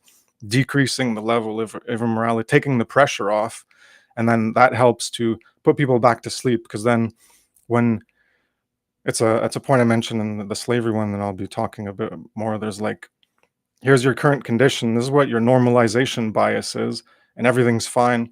And then you have, oh, well, here's a little immorality that came up, and people are like, what's that sticking out? I gotta chop it off. And that's the thing they focus on, is the next level of incremental, gradual immorality, of enslavement, upping up a notch in severity or quantity. And that's what they focus on. Then when they get that win and it disappears and they're back at where they were before, the normal, they're like, oh, I won. Okay, everything's back to normal. I don't have anything else to do. But they don't realize that, well, this is your level of enslavement, and you have all this work to do, and you're just focusing on, that one little blip that came up, and you're attacking this. And as long as it goes back to here was the new normal in COVID, and people just want it to go back to the way it was. Yeah, but there's all this other shit that you're not even aware of. And that's the work we got to do, is like, Yeah. You're enslaved. You don't see it, but all this is all slavery. Yeah, they upped the slavery level up a bit to make you aware, and that contrast of what you perceived as reality, and then it bumped up that contrast that was sticking out. Well, that brought you out of your normalcy bias in a sense, where you got to see something that you didn't want to be there, but now it's there, and then you're attacking that, but you're still not seeing the other occulted aspects of the persistent enslavement that's going on around you. Yeah. And that's why I said, like, the suffering's got to get worse, because some people they're still not getting it. They're still too controlled, and it's like got to really affect them personally, because that's what happened in the past 3 years. When it really affected people personally, themselves, then they got a bit out of their mini-me Satanism, and they got a little bit out of it, and they started to care more about what was going on, really the things they couldn't see before. And it's mostly because, well, that chaos that jumped up, and unfortunately we're going to need more. And if it doesn't work out, then yeah, maybe we're going to wipe ourselves out, or something else is going to happen. And that's the chaos hand, the left hand path of chaos that we're currently choosing in the aggregate through our willful ignorance, which is why ignorance is evil. As a truthism, ignorance is evil, because it's ignorance of the objective difference between what is morally right and morally wrong. And when you don't know that, well, then you're walking on the checkerboard floor, and you don't know if you're walking on the white squares, which is alignment with morality, or on the black squares, which is disequilibrium and disharmony with morality. So you're just creating haphazardly and half-assed in your co-creative process in how you live your life and the way of life that we lead. So we're just, okay, some things are moral, some things are immoral, but people don't actually know the difference. So it's just a big mess. And that's why the importance of knowing the objective difference. So you can choose, well, I'm only going to step on the white squares, and like the first degree tracing board, I'm going to get to that ladder, and then I'm going to climb that ladder and get to a more self-actualized version of myself with that generative principle of care, by caring about moral truth. And then as more of us get that onto that process, well, then the reality will change in better ways properly through that moral education on that foundation, which is what Ma'at is in ancient Egypt, the principle of But it was the concept of in one of the creation myths, it was Ma'at was like a plinth. That's one of the symbols there. It's a plinth. You know, at the Corinthian pillars, there's like a plinth sometimes, or one of the pillars. You put things on it, and that's like your foundation. Well, that's what Ma'at was. There's like the foundation, and then the earth. I think it was in the one for Ptah, the god Ptah, the creator god, because they have a bunch of different ones. There's like Ptah in some regions, and then there's like Ra or Re. So they have like a bunch of different like competing like projections of the ways they attempt to reflect what's in reality or reflect what's in themselves, externalize it, project it, anthropomorphize it as God. So they had different versions, but I think it was in the Ptah one where Ma'at, anyways, I could be mistaken of which one it was, but Ma'at was the foundation. Then he needed something in the void of the darkness, the abyss of nothingness. He needed something to create the world onto. So Ma'at was the foundation to put the world, to create the world on. So Ma'at came first before the world, and Ma'at is the representation of morality, of reality, of truth, of righteousness, of justice, of order. And that's what has to be our foundation in our lives for us to use as our launch pad for when we're going to create in certain directions in life. We're always standing on morality, truth as our foundation in order to direct our actions. And the other ways you could look at it as well. You have to be under the authority of morality, ma'at, natural law, however you want to describe it. We have to be under it in our authority. We have authority over ourselves and over no others. And what's above us is the natural authority, reality, existence, truth, nature, ma'at, morality, and we're under that. And the corollary symbolism is, well, that's what we got to have under our feet in order for us to walk on and stay on that path and launch ourselves forward when we envision things in the future that we want to do and then act them out through our choices and our decisions. We always got to base it on that foundation of ma'at, of morality. And when enough of us get on that page and we're all on that same foundation for co-creating our world, then we're going to get the world that we say we want. But that thing that we say we want, that most people say they want, goodness and harmony, social living and social harmony with others, well, it doesn't just happen by itself. And that's what people want. Oh yeah, well, if freedom comes by accident, sure, I'll take it. But me help to create that world of true freedom, oh, that's too much work. I don't want to get involved in that.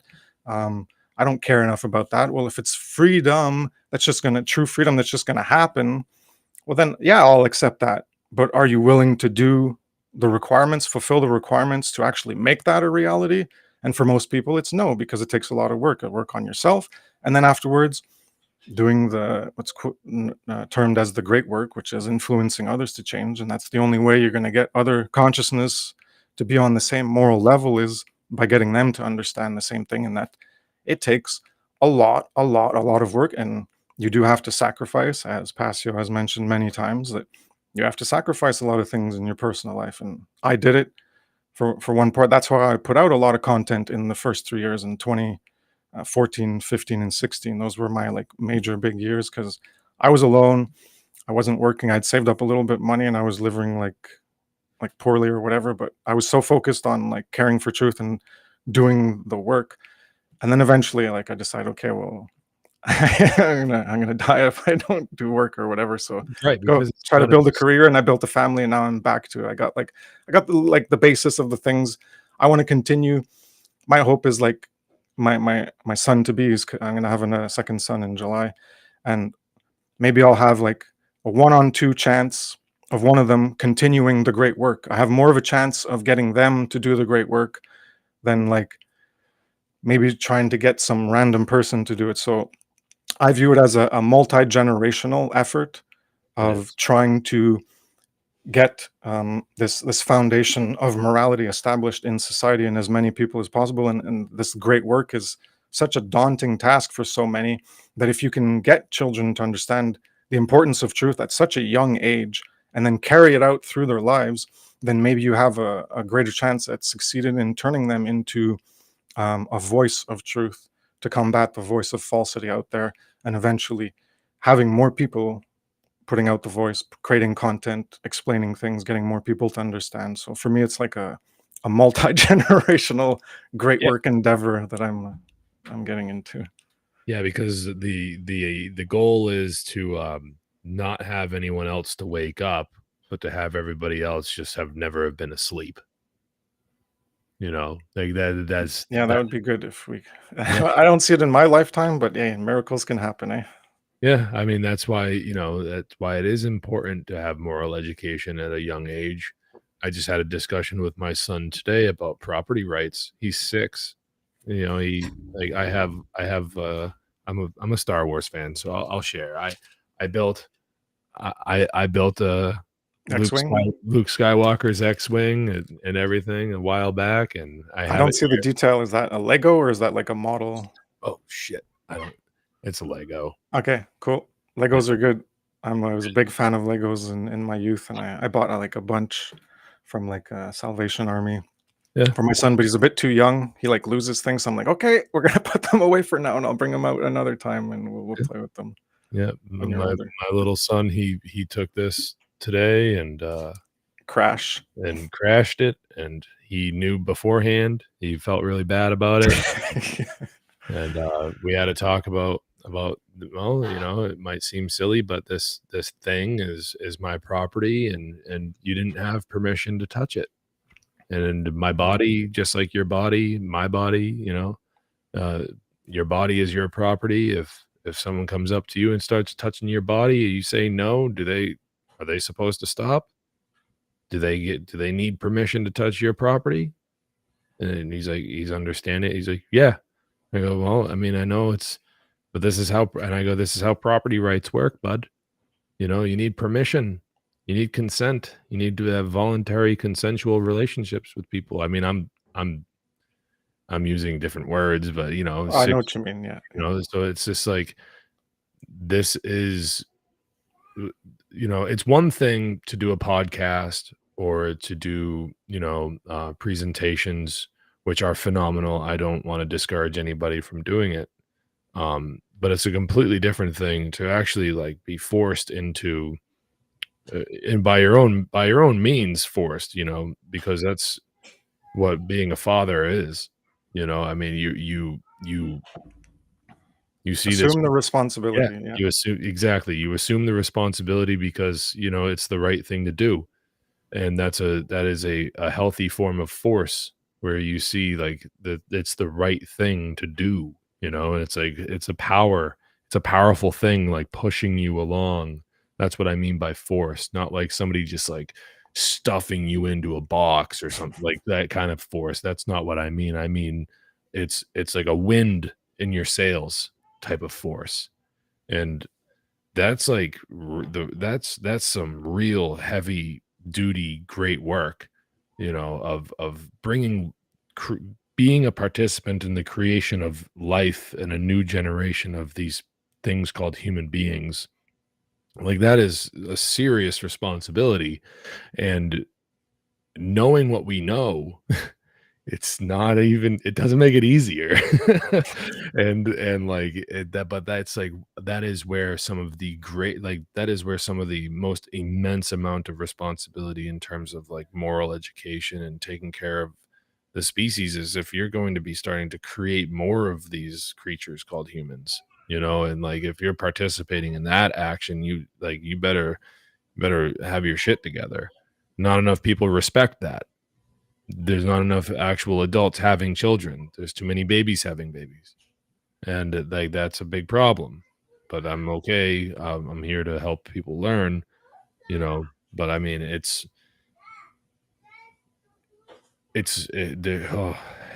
I'm looking at the Lego right now. I'm just like, he smashed that thing good, and he was so worried about me being mad at him, and I said, I'm not mad. I said, I'm happy that you did it because it gave us an opportunity to have this Teaching opportunity. conversation. Yeah. It's now we get to have this talk. We get to talk about hey, that's my thing, and it's like it's a way uh, for there to be some sort of relation between concepts, and something that, he knew he wasn't supposed to do it. He did it anyways. And he's like, "Oh, I did the wrong thing." And it's like, "Yeah, you did, but it's okay. It's a Lego." But this Yeah, is that's a good thing that it is a Lego. As long as you find all the pieces, you can just build it back up. It wasn't like a model that you made that like it shatters and then you're like, "Oh no, now it's really broken." yeah, I mean, but like it's the point being is like you described your situation back in the teens, and it didn't sound to me, and from hearing the words that you said, it sounded like you were leaving your own personal health by the wayside, your own personal, and this is where like you do have to have a little bit of it's called self-respect, and where you have to like take care of yourself, but not solely take care of yourself. You do it for the betterment of everyone else around you, and like that's primarily where the great work takes place, is like in the physical realm. And like then you gain knowledge and you understand things, and then you can come into like a digital space and start making presentations and podcasts and stuff like that. But if you're not taking care of yourself in the real world, you're not really doing anything of any substance. You're not really doing anything of any good. You're not helping anything. You're just talking shit on the internet and bitching about things on the internet. You actually have to do stuff. Like you actually Yeah. have to do things. You have to help people around you, not just, I mean, how many people do we reach with our content? It's great. I wouldn't discourage anybody from listening to Kris's work, and I really love seeing the people that listen to mine, but the real shit takes place in and like the people that I can influence, especially being a father. I don't know. I'm happy. I do like I relate with you because like I look back a few years of like my son being 3 and that story you told about. I'm just still chuckling about that, but it's awesome. It's one of the best feelings in the world. Yeah, you get to see the development of a human, of Yeah. like what all humans And likely you go like through, you and see you that go, that I did, progression. Yeah.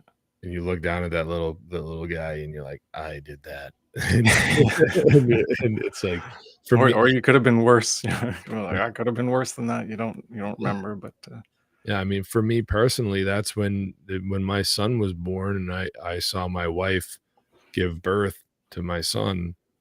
That was the moment where I saw a human being, a little miniature human being come out of the body of another human being.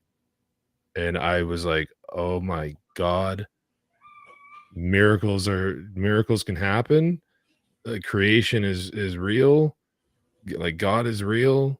Like these things are like it's like whoa." And I was like ecstatic for the future for like the first time in my life in a very, very long time. And I was happy about taking on the responsibility because it gave me like a second wind at life. And that was when I really started, really reflecting and trying to do better.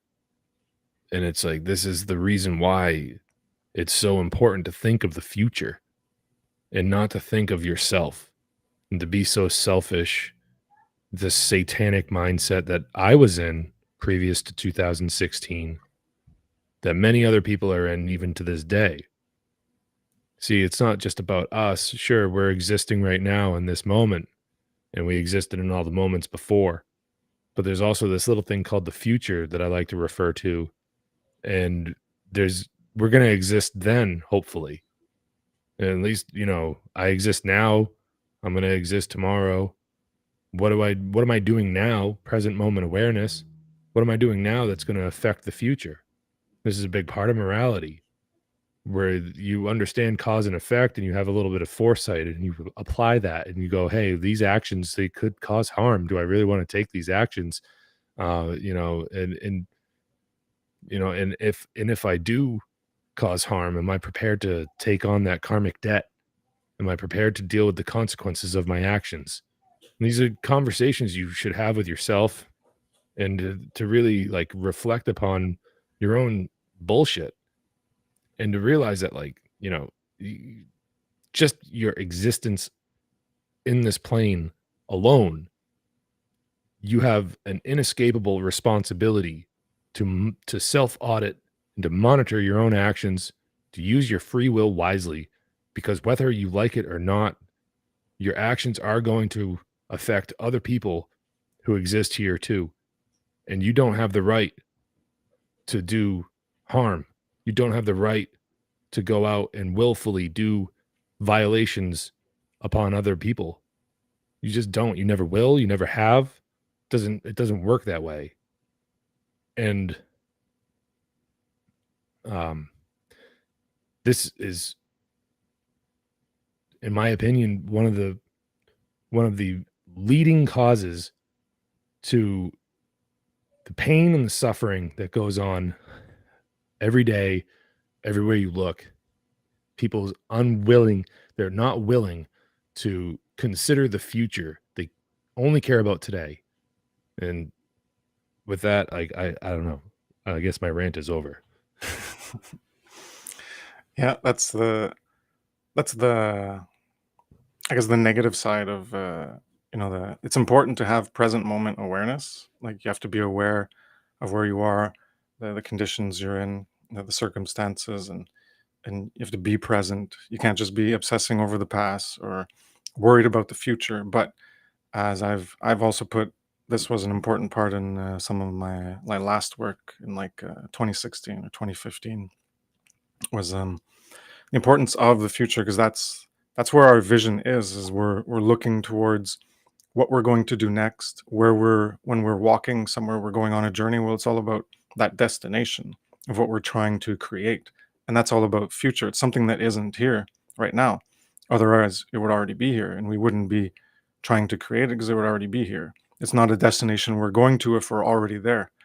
And we have to always be mindful of the future, and we have to apply our moral knowledge towards our actions we take in the future, and we reflect on our actions in the past and try to learn from our mistakes and look at our behavior and see, well, how did this align or not align with objective morality, and we can learn how to change the direction and the path we walk going forward to actually walk in the path and the way of righteousness, of morality, and to actually create the world we want to create by being the example ourselves.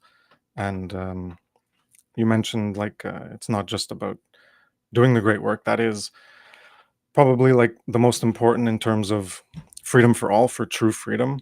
But you can also do things in your own life to make you less dependent on the demonic horde of the belief in authority and the impositions they impose. And that's why I don't have much land. It's 1.6 acres in a small town, but I bought 14 fruit trees last year and planted them, and I did a lot of work, and so I spent a lot of time outside last year, and this year I'll still be doing a garden. We planted a bunch of stuff last year to see what would work, but the soil isn't super great. So anyways, got to put in money and do stuff, and there's part of your own personal freedom, your my freedom. That doesn't mean it has to be oppositional or contrary to the goal of freedom for all, of true freedom. But you can still work on things in your personal life to try to bring more independence and less dependence on the quote system, and being caught in the system and being completely dependent on it. So you can do things that are related to your personal freedom, but as long as it's not to the expense of completely disregarding a goal of creating true freedom for all. Because then if you're just focusing on yourself, then you're still stuck in your little mini me Satanism. Even if you're aware of things and you understand a lot of this stuff, if you're still only about your personal life and say running away and trying to make yourself completely self-sufficient so you survive the Armageddon and everything, whatever is coming, and all the shit with the WEF and whatever is going to happen, you can try to put some of your time on that. And Passio's mentioned it too, put your eggs not in all one basket though. You got to try to fight and put your time, your energy, um, and your attention and your dedication and your persistence to try to actually create that freedom for all, not just freedoms, as I'll be talking about in my next presentation. We have freedoms. Right now we have freedoms, but we don't have freedom. We don't have true freedom. We have various freedoms that the government allows us to have because they treat them as privileges that they can take away and violate at whatever their godly will determines that they want to violate them at, as the past 3 years have been a nice example to remind people. But we need to help. If we're ever going to not be enslaved, we have to understand that we are enslaved, but we also have to work towards that goal of getting other people to understand so that they can care to not want to be enslaved. And that's what the great work is. So that's the part that makes you more of a good person, because you're trying to look beyond just yourself, your little bubble of reality, your bubble of comfort, your family, the people you're close to, and look at it on, in our case, as a planetary scale of everyone together. And even if before the planetary scale you have your town or whatever, your state or your country, and then the planet, and it's all like levels of greater encompassing of more people. But the internet, that's why it's important to put on the internet, because you could talk to your family and they could not care. But if you put your energy and effort into explaining things and putting them out for anyone who wants to reach them, then you're putting your time and attention into actually being able to potentially wake up more people and make more people aware, as opposed to just focusing on people in your personal life that around you, say in your town or whatever. And you're going to be spending so much time and energy trying to wake up few people directly, and it won't even amount to much, versus you could put it online and you could still give them the link and say, here's some information you can learn from, but anyone on the whole planet can find your information and they can learn from it and they can benefit from it and they can thank you for it, and it can change their life. And that's the magic of the word symbols that we use and other symbolism to convey meaning, that we're not even in contact with people and we can affect their lives in such profound ways. Like people who've done this, I don't know if you've received thanks. I've received a few thanks from people who've told me that my work has helped them a lot. Passio's received a lot. The more popular you are, obviously you're going to reach more people and get more people who are going to be affected and be thankful for the work you've put out, and then them in turn can carry that gratitude forward, pay it forward, and do the same type of work, and then they could reach people in different ways than a previous message was delivered. And then it just compounds and compounds and compounds, and as more people do this, the more chance we have of actually creating the goal, of reaching that goal and creating the world that we say we want, which is of true freedom, of ending the enslavement that we have. Yeah,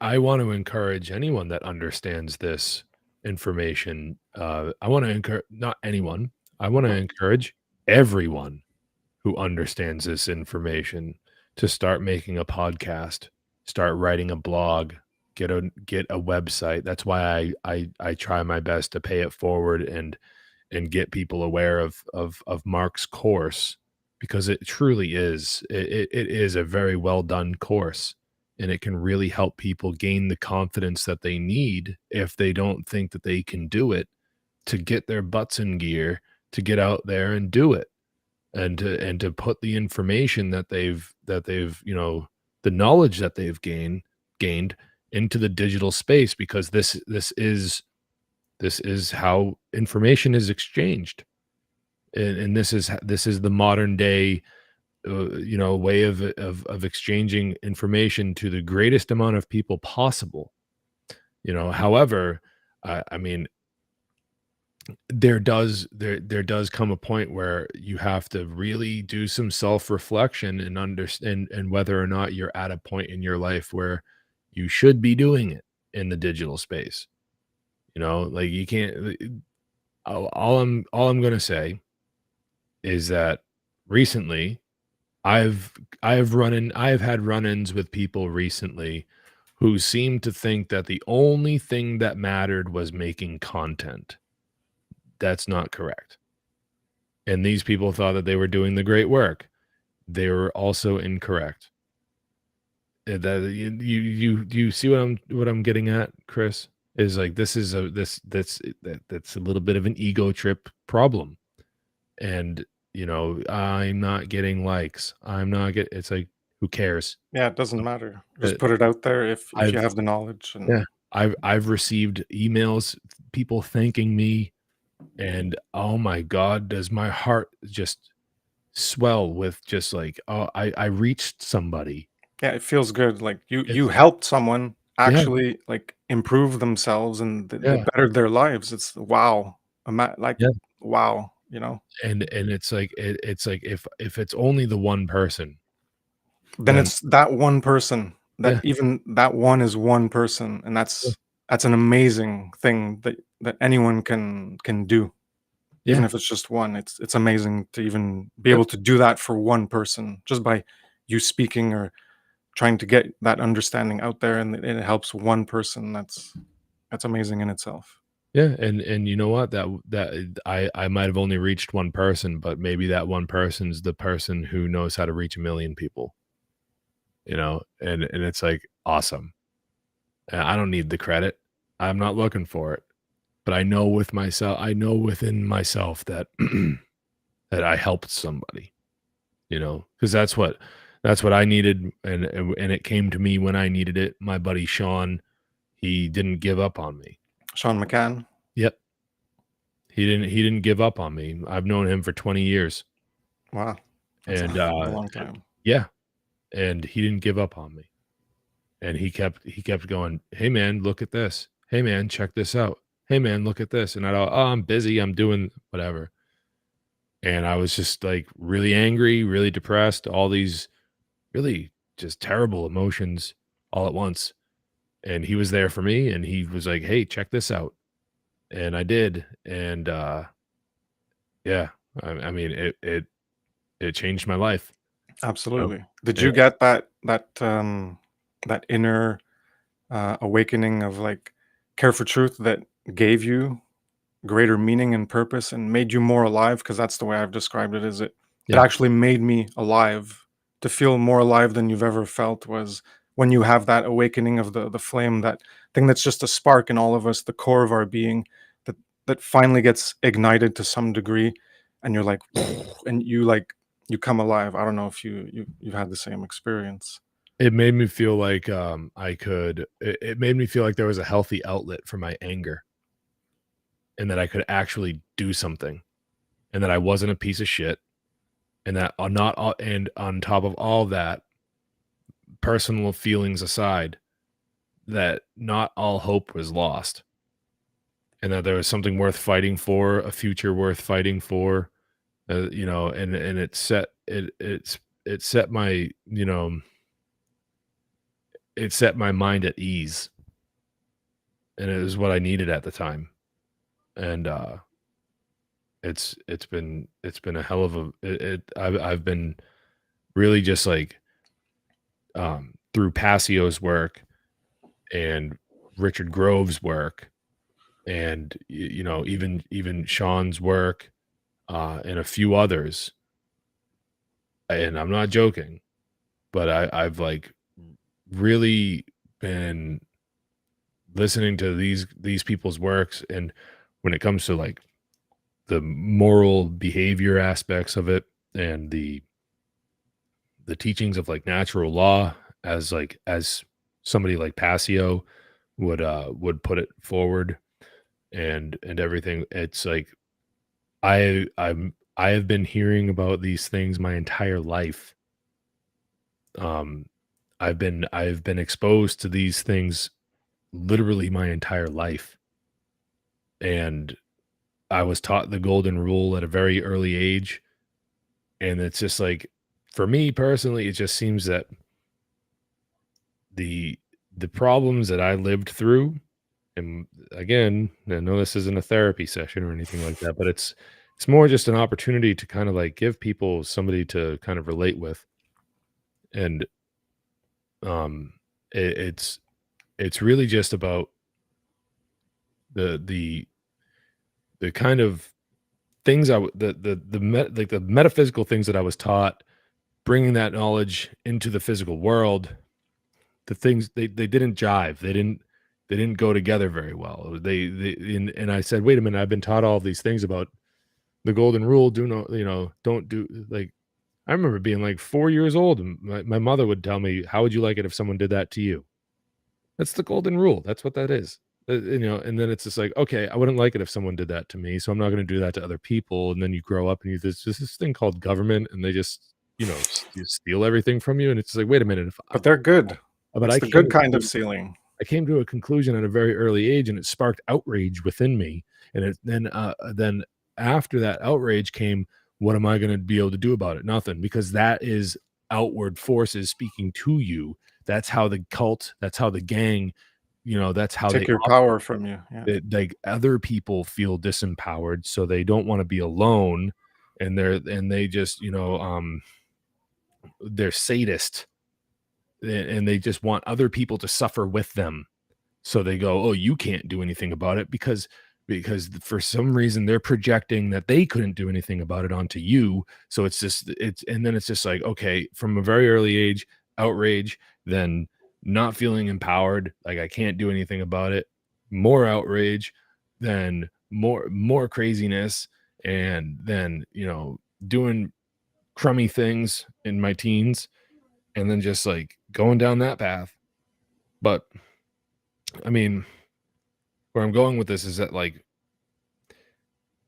there is hope. It's not, and I'm not trying to give anybody the false notion of like a hopium, as some would call it, but like, no, there is an opportunity to really change for the better, and to really appreciate yourself for the wonderful person that you are, have the potential to be, and Yep. the opportunity that you have every single day to do right. And it's every single day you get a new opportunity to do right, to audit the things that you've done, and figure out which of those things were wrong, and admit it, admit it to yourself, admit it to the people that maybe suffered because of your dickheadish tendencies or actions, whatever, and try to like make amends. All these things can happen. It's possible. It's Yeah. you Or know the infinite value of each of us. We all have infinite value, and it's whether we're going to take that potential and actualize it into the now, into reality, and or work towards our that a goal that we set for ourselves, to actualize that into the future by bringing that future stream into the now, that we make it happen. We all have that potential. We just need to get over what's been conditioned to us. As you were describing it, for me, it associated the terms of learned helplessness, where you learn to be helpless, yeah. and that brings demoralization, where you're demoralized, and you think there's no hope, and you just accept the condition that you have, and that's what most people have, as you said. Yeah. I Oh, there's was nothing you can do about it. Oh, well, even if that's true, what are you going to do about it? Oh, there's nothing we can do. And they've been conditioned to accept this, so they just let it continue, and it's completely, it's destructive to your that core essence, because I view it as at our core, we all have this care for truth that is supposed to be ignited, and it's been suppressed and kept deadened. Well, that's what the dead is you don't care for truth, you're apathetic, and that leads to ignorance, because if you don't care for truth, well, you're not going to seek to know more, and then with that ignorance, well, you have laziness and cowardice, and then you don't have the action. So these are all processes to heal, and that's what the Hiram symbolism is about, is that the death of the care, and then we're put into the coffin, and that's what everyone is. We're all dead, and we need to be resurrected. Ties into the Jesus symbolism, to resurrect our care and become reborn. That's what I've symbolized in my work as the afterlife, because it's after your life as a your former self, as a falser self. Will you become activated at the core of your being to care about truth, and morality, especially moral truth, and that propels you forward. That becomes your drive and your motivation, that care. In one of my infographics as well is the trivium and the trinity of consciousness. Well, care is at the center. That's the engine that makes everything else turn. And if you don't have that engine, that flame that's ignited in you, well, the rest of the processes of your thinking and your feeding back on your emotions that then lead to your drives of what you care about, to then your actions.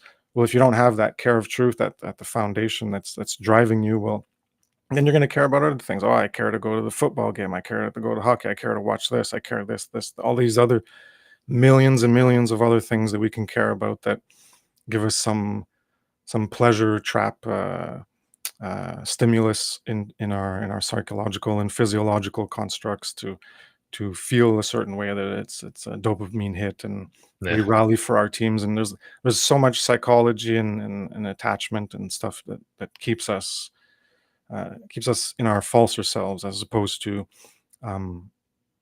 self-directing ourselves towards higher potentials and trying to bring those potentials into reality and actualize them. Self-realization, self-actualization, and individuation, that alchemical process to continually remake ourselves and remake the world. That's the goal, but we can't do it on our own. We're not each a god of our creation, as New Age. Oh, if you close your eyes, the reality is not there, and it all goes away. We're all creators of our reality, just with our thoughts. No, it's not just with our thoughts. It's the thoughts that then the emotions, and they feed back, and then they lead to the actions, and the actions are what are going to create our world. It's not just our thoughts. That's where it starts, but it's got to lead into the action, and we all got to do it together, because one person alone can't just, oh, let's just live in a moral world. I'll snap my fingers like Thanos, and we'll just make a moral world. Well, wouldn't it be great if it was like that? Oh, but then free will wouldn't actually exist. So it's a big complex. The world is complex. Reality is complex, the way it operates, and we can learn how it operates and work together to create that world that we say we want, as opposed to just doing nothing or thinking we can't do anything, and truly empowering ourselves with knowledge, and then using that empowerment of the knowledge to actualize it in reality through the power of action. And that's when it becomes actual power, when it's applied. Applied knowledge is our actions and behaviors, and that's where the power manifests in reality. Up until that point, the knowledge in your consciousness is a potential for power. It's empowering for you in your psychological framework and how you view yourself, your self-view, and your worldview. It can be empowering to get you to eventually engage in the power of your actions to do things in the real world that can affect other people and improve their lives, and then in turn snowball in everyone's lives. Eventually, potentially gets improved, and we get rid of this nasty enslavement system. The overarching like message of all the like teaching people about natural law and morality, the laws of behavioral consequence, really can be summed up, and it's like it's self-help. It's empowerment. It's to say that one person really can make a difference. And yeah, you've been sold a bill of goods. You've been lied to your whole life. If you've been told in your life that you're only one person, what are you going to do? One person can do a whole lot. I mean, we've been really singing his praises this evening, but just look at what Mark's done. He's touched a lot of people and inspired a lot. Yeah. He's one guy, he's one guy. Richard Grove is one guy, of James Corbett, one guy. Like these guys, they're all just one guy, like individually, they're not all three of them one dude. but like that's the point. Is like having the understanding of morality and the immorality that we're surrounded by, and standing up and saying, you know what, no more. All it takes is one guy to do that, and other people go, oh, I can do that too. Oh, wow. Yeah, no, he's right. This is crazy. This is unacceptable. Yeah. I'm going to say no too. And like, that's all it takes is one person, that's all. Oh, and by the way, Thanos, he could have snapped his finger, and instead of getting rid of half the population, he could have created twice as much food. So that's what I gotta say about that. Thanos is a Yeah. fucking He psycho. he was he fell under the conditioning of our society to quell and like destroy and suppress our imagination so that we can't imagine any other outcomes than like false dichotomies of, well, it's either this way or that way. There's no other third or fourth or fifth or 10th or 100th possibility. No, it's only this or that. Oh, well, I got to do it this way because the alternative is that. No, you could, like you said, that was a good third option he could have Yeah. done.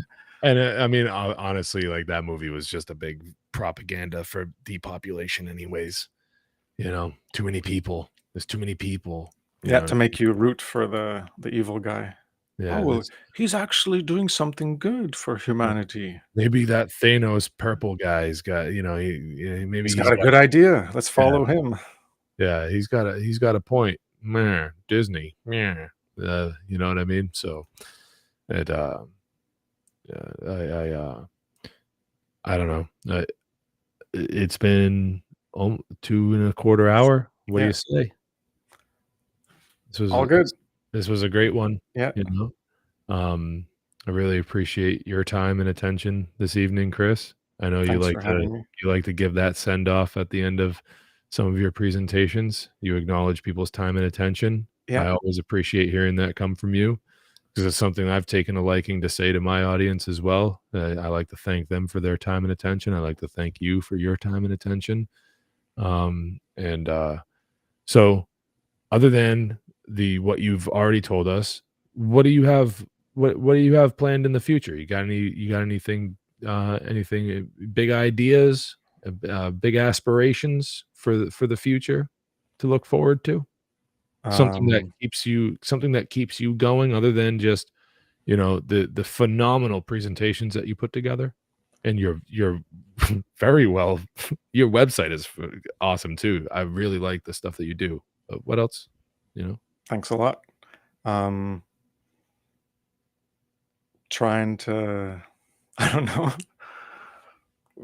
I guess survive whatever's coming, whatever they're gonna throw at us. Trying to make it through that, and still try doing the work to try to educate people and make more people aware, and just hoping that more people learn, and eventually we over the generations, like maybe maybe it'll happen really quick, but I just see it as like this is like really long ways away. The goal is going to be reached, and because it's going to take more people. But as Passio mentioned early on, or later, that his early expectations were by this time, I guess it was in 2019 he said it, or maybe in 2017 or 2016, before he went off his podcast there. But he was expecting what, like 1 million people to be doing the same level of work that he was at, or better. And every time I'm like, yeah, but, like, Mark, you have it at such a high level. For people to take it to your level is already something, and to go higher than you, well, how are people going to go higher than you? You've read like 1,000 books or something. Like, it takes so much time. No one has dedicated as much time to learning and reading so much to coalesce all the information, and maybe we can present it better. But he's done such a great work, so it's he sets the bar high. But we can always try to improve ourselves, and it's always a progression. That's why anyone, like, that's how I started. I was like, well, my goal is to put his information out in maybe more detailed way, and with my own method of explaining it. And that's what anyone can do. Like, if you don't know where to start, just take anything. Like, obviously go through Passio's work. That's what I always want people to do. That's like, everyone's got to do that. So you take something you like. Say you want to talk about order followers. Well, take what Passio talked about and then write about it. And all you have to do is start with that. And then as you do more, it'll snowball. Like, I started just with like taking his first few shows, and that's what my first 10 or 12 articles were on, whereas on like his first 10 podcasts. And then after that, then like, what teaching is one of the best ways of learning. Like, people who do the teaching know this, that when you learn it from someone else, okay, you learn it and you absorb the information, but it's when you start to teach it that you really get like a greater depth and definition, because then you're forced to have to bring up all those specific points in order to get someone else to understand it. and you might have only heard it cursorily and absorbed the information, but to actually put it back out there, it takes a lot more effort, and it takes more time and energy and attention and dedication. But when you do that, you're gonna start making, like, more connections are gonna be made in your consciousness, and you're going to find avenues of things to talk about that maybe Mark doesn't talk about, or whoever other people you're listening to. There's going to be other things that that you've learned about, and they're all going to start to connect more and more and more as you go and you build. That's what happened to me. That's how I've done some original presentations with infographics or things that I've talked about that other people might not have talked about, because you're building off of previous information, and you're building new connections. And so, just what I'm getting at is, just start somewhere. Start with some topic that you like, whatever. So if it's related to morality, it's a great topic to talk about, whatever it is, like authority or what morality is, or property, or anything. Yeah. Pick something, anything, and just start talking about it, and then it'll grow. And as you grow, you'll have questions and ideas, and it'll go into your own thing, and it'll make your own unique thing. And the point is to just start, and that's what you got to do. You got to kick yourself in the ass. You just got to start. And obviously you got to have a certain amount of information amassed yourself there to be able to talk about something. But after you've been learning, and especially if you go through all of Passio's podcasts, well, you'll have a lot of information that you can go pick from. You're like, oh, I'm going to go to this podcast and this podcast. Oh, they'll talk about this. Oh, I got to go there, refresh my memory. And then you can just write about it, or do vidcasts or podcasts and audio or whatever. And then it grows. It grows. You got to start somewhere, though. Yeah, I mean, one man can make a huge difference, but the entire burden can't fall upon one man's shoulders. So that's Yeah. the message there. And it just to have said it. I mean, the information doesn't belong to Mark. So No one owns truth. Yeah. No one owns knowledge. You can be the purveyor of it, and then other people can take it and repeat it. Yeah, and he's a wellspring of information and knowledge, and it is important. It is important information that he talks about, and he is a very motivating person. If you can really hear what he's saying, he's a very motivating person. Oh yeah. So well, I wouldn't be here without him. Yeah, and doing this anyways. Yeah, I'm thankful for him, and I wouldn't know about him if it weren't for Sean. So it's Sean's fault. That's a good fault to have. Yeah, I was just making a joke. Sean will get it. It's all your fault, Sean. But yeah, I mean, yeah, that's gonna do it, I guess. Kris, you're welcome back anytime, man. Anytime you have anything you want to get out to more people, you can always come back and hang out with me for a while, and we can talk some more. I'm excited to. Sounds good. Yeah, I'm excited for the rest of your presentation series of natural law. Do you have a schedule for that, or is it? No. Okay, I have a full-time job and other stuff going on. But yeah, maybe part 3 next weekend. I'll have time, because I still gotta get the time, and hopefully not be interrupted by the little one and everything. And then once I have that recorded, yeah, I get it out. But I still got to do infographics and all the slides and everything, and that takes work. And then I gotta do the time to talk about it all. Right. But yeah, next weekend probably for True Freedom, and then the next parts probably maybe every month. I don't know. We'll see.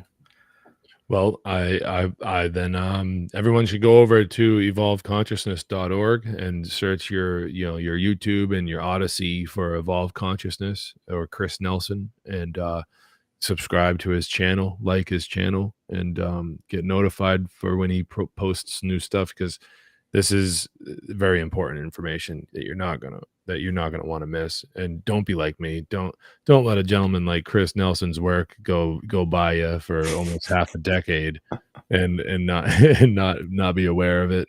So, Kris, thank you so much. I'll talk to you soon. Thanks for having me. Have a good evening. You too. Peace. Bye-bye. All right, everybody. So that was Kris Nelson. Thanks again, buddy, for coming on. I really appreciated his time and attention, as well as everyone listening to this, your time and attention. So, major takeaway from this is to really just like get active, get out there. Anyone can start a podcast. You can go on your phone, start one on your phone. You go to you can do it that way. If you're nervous, you can just make recordings of yourself and listen to the recordings before you even post them to see if you're happy with the audio quality, all that stuff, all the shaky leg things that happen. Get in the game here. The more people that understand this and who are also talking about it, maybe have a YouTube channel or, like I said, a podcast or something like that.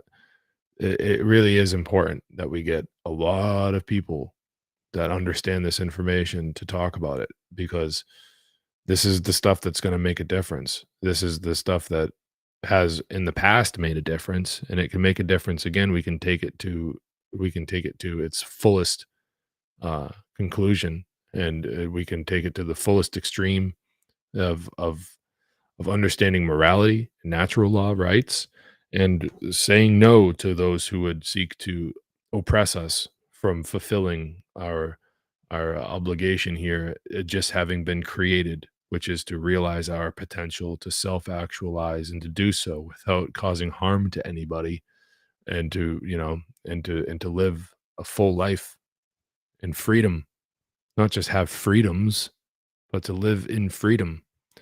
So take that little nugget of truth there and carry it with you, and think about it, and get in the pit, as I'd like to say. Mosh around for a while. It's fun, and it's really rewarding, to be honest.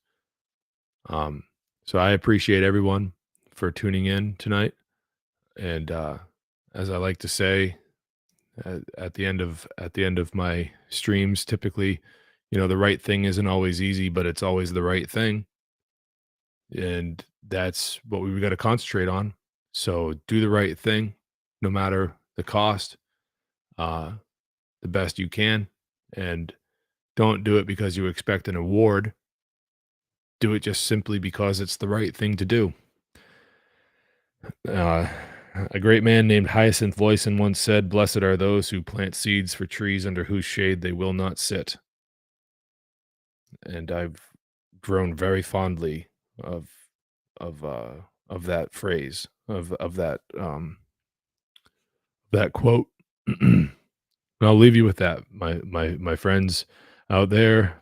I love you all, and I'll see you in a couple of weeks for Black Pill Digest, and it's going to be a fun one. So tune in for that at freeyourmindne.com/live on April 29th, 2023 at 9 p.m. Eastern Standard Time. As Sean McCann and I, Sean McCann from Wake the Dead, we will be talking about technocracy with Derek Brose from the Conscious Resistance Network, from the Greater Reset. So you're not going to want to miss this. Possibly other guests as well. Time will tell. I love you all. Good night. Mm-mm-mm.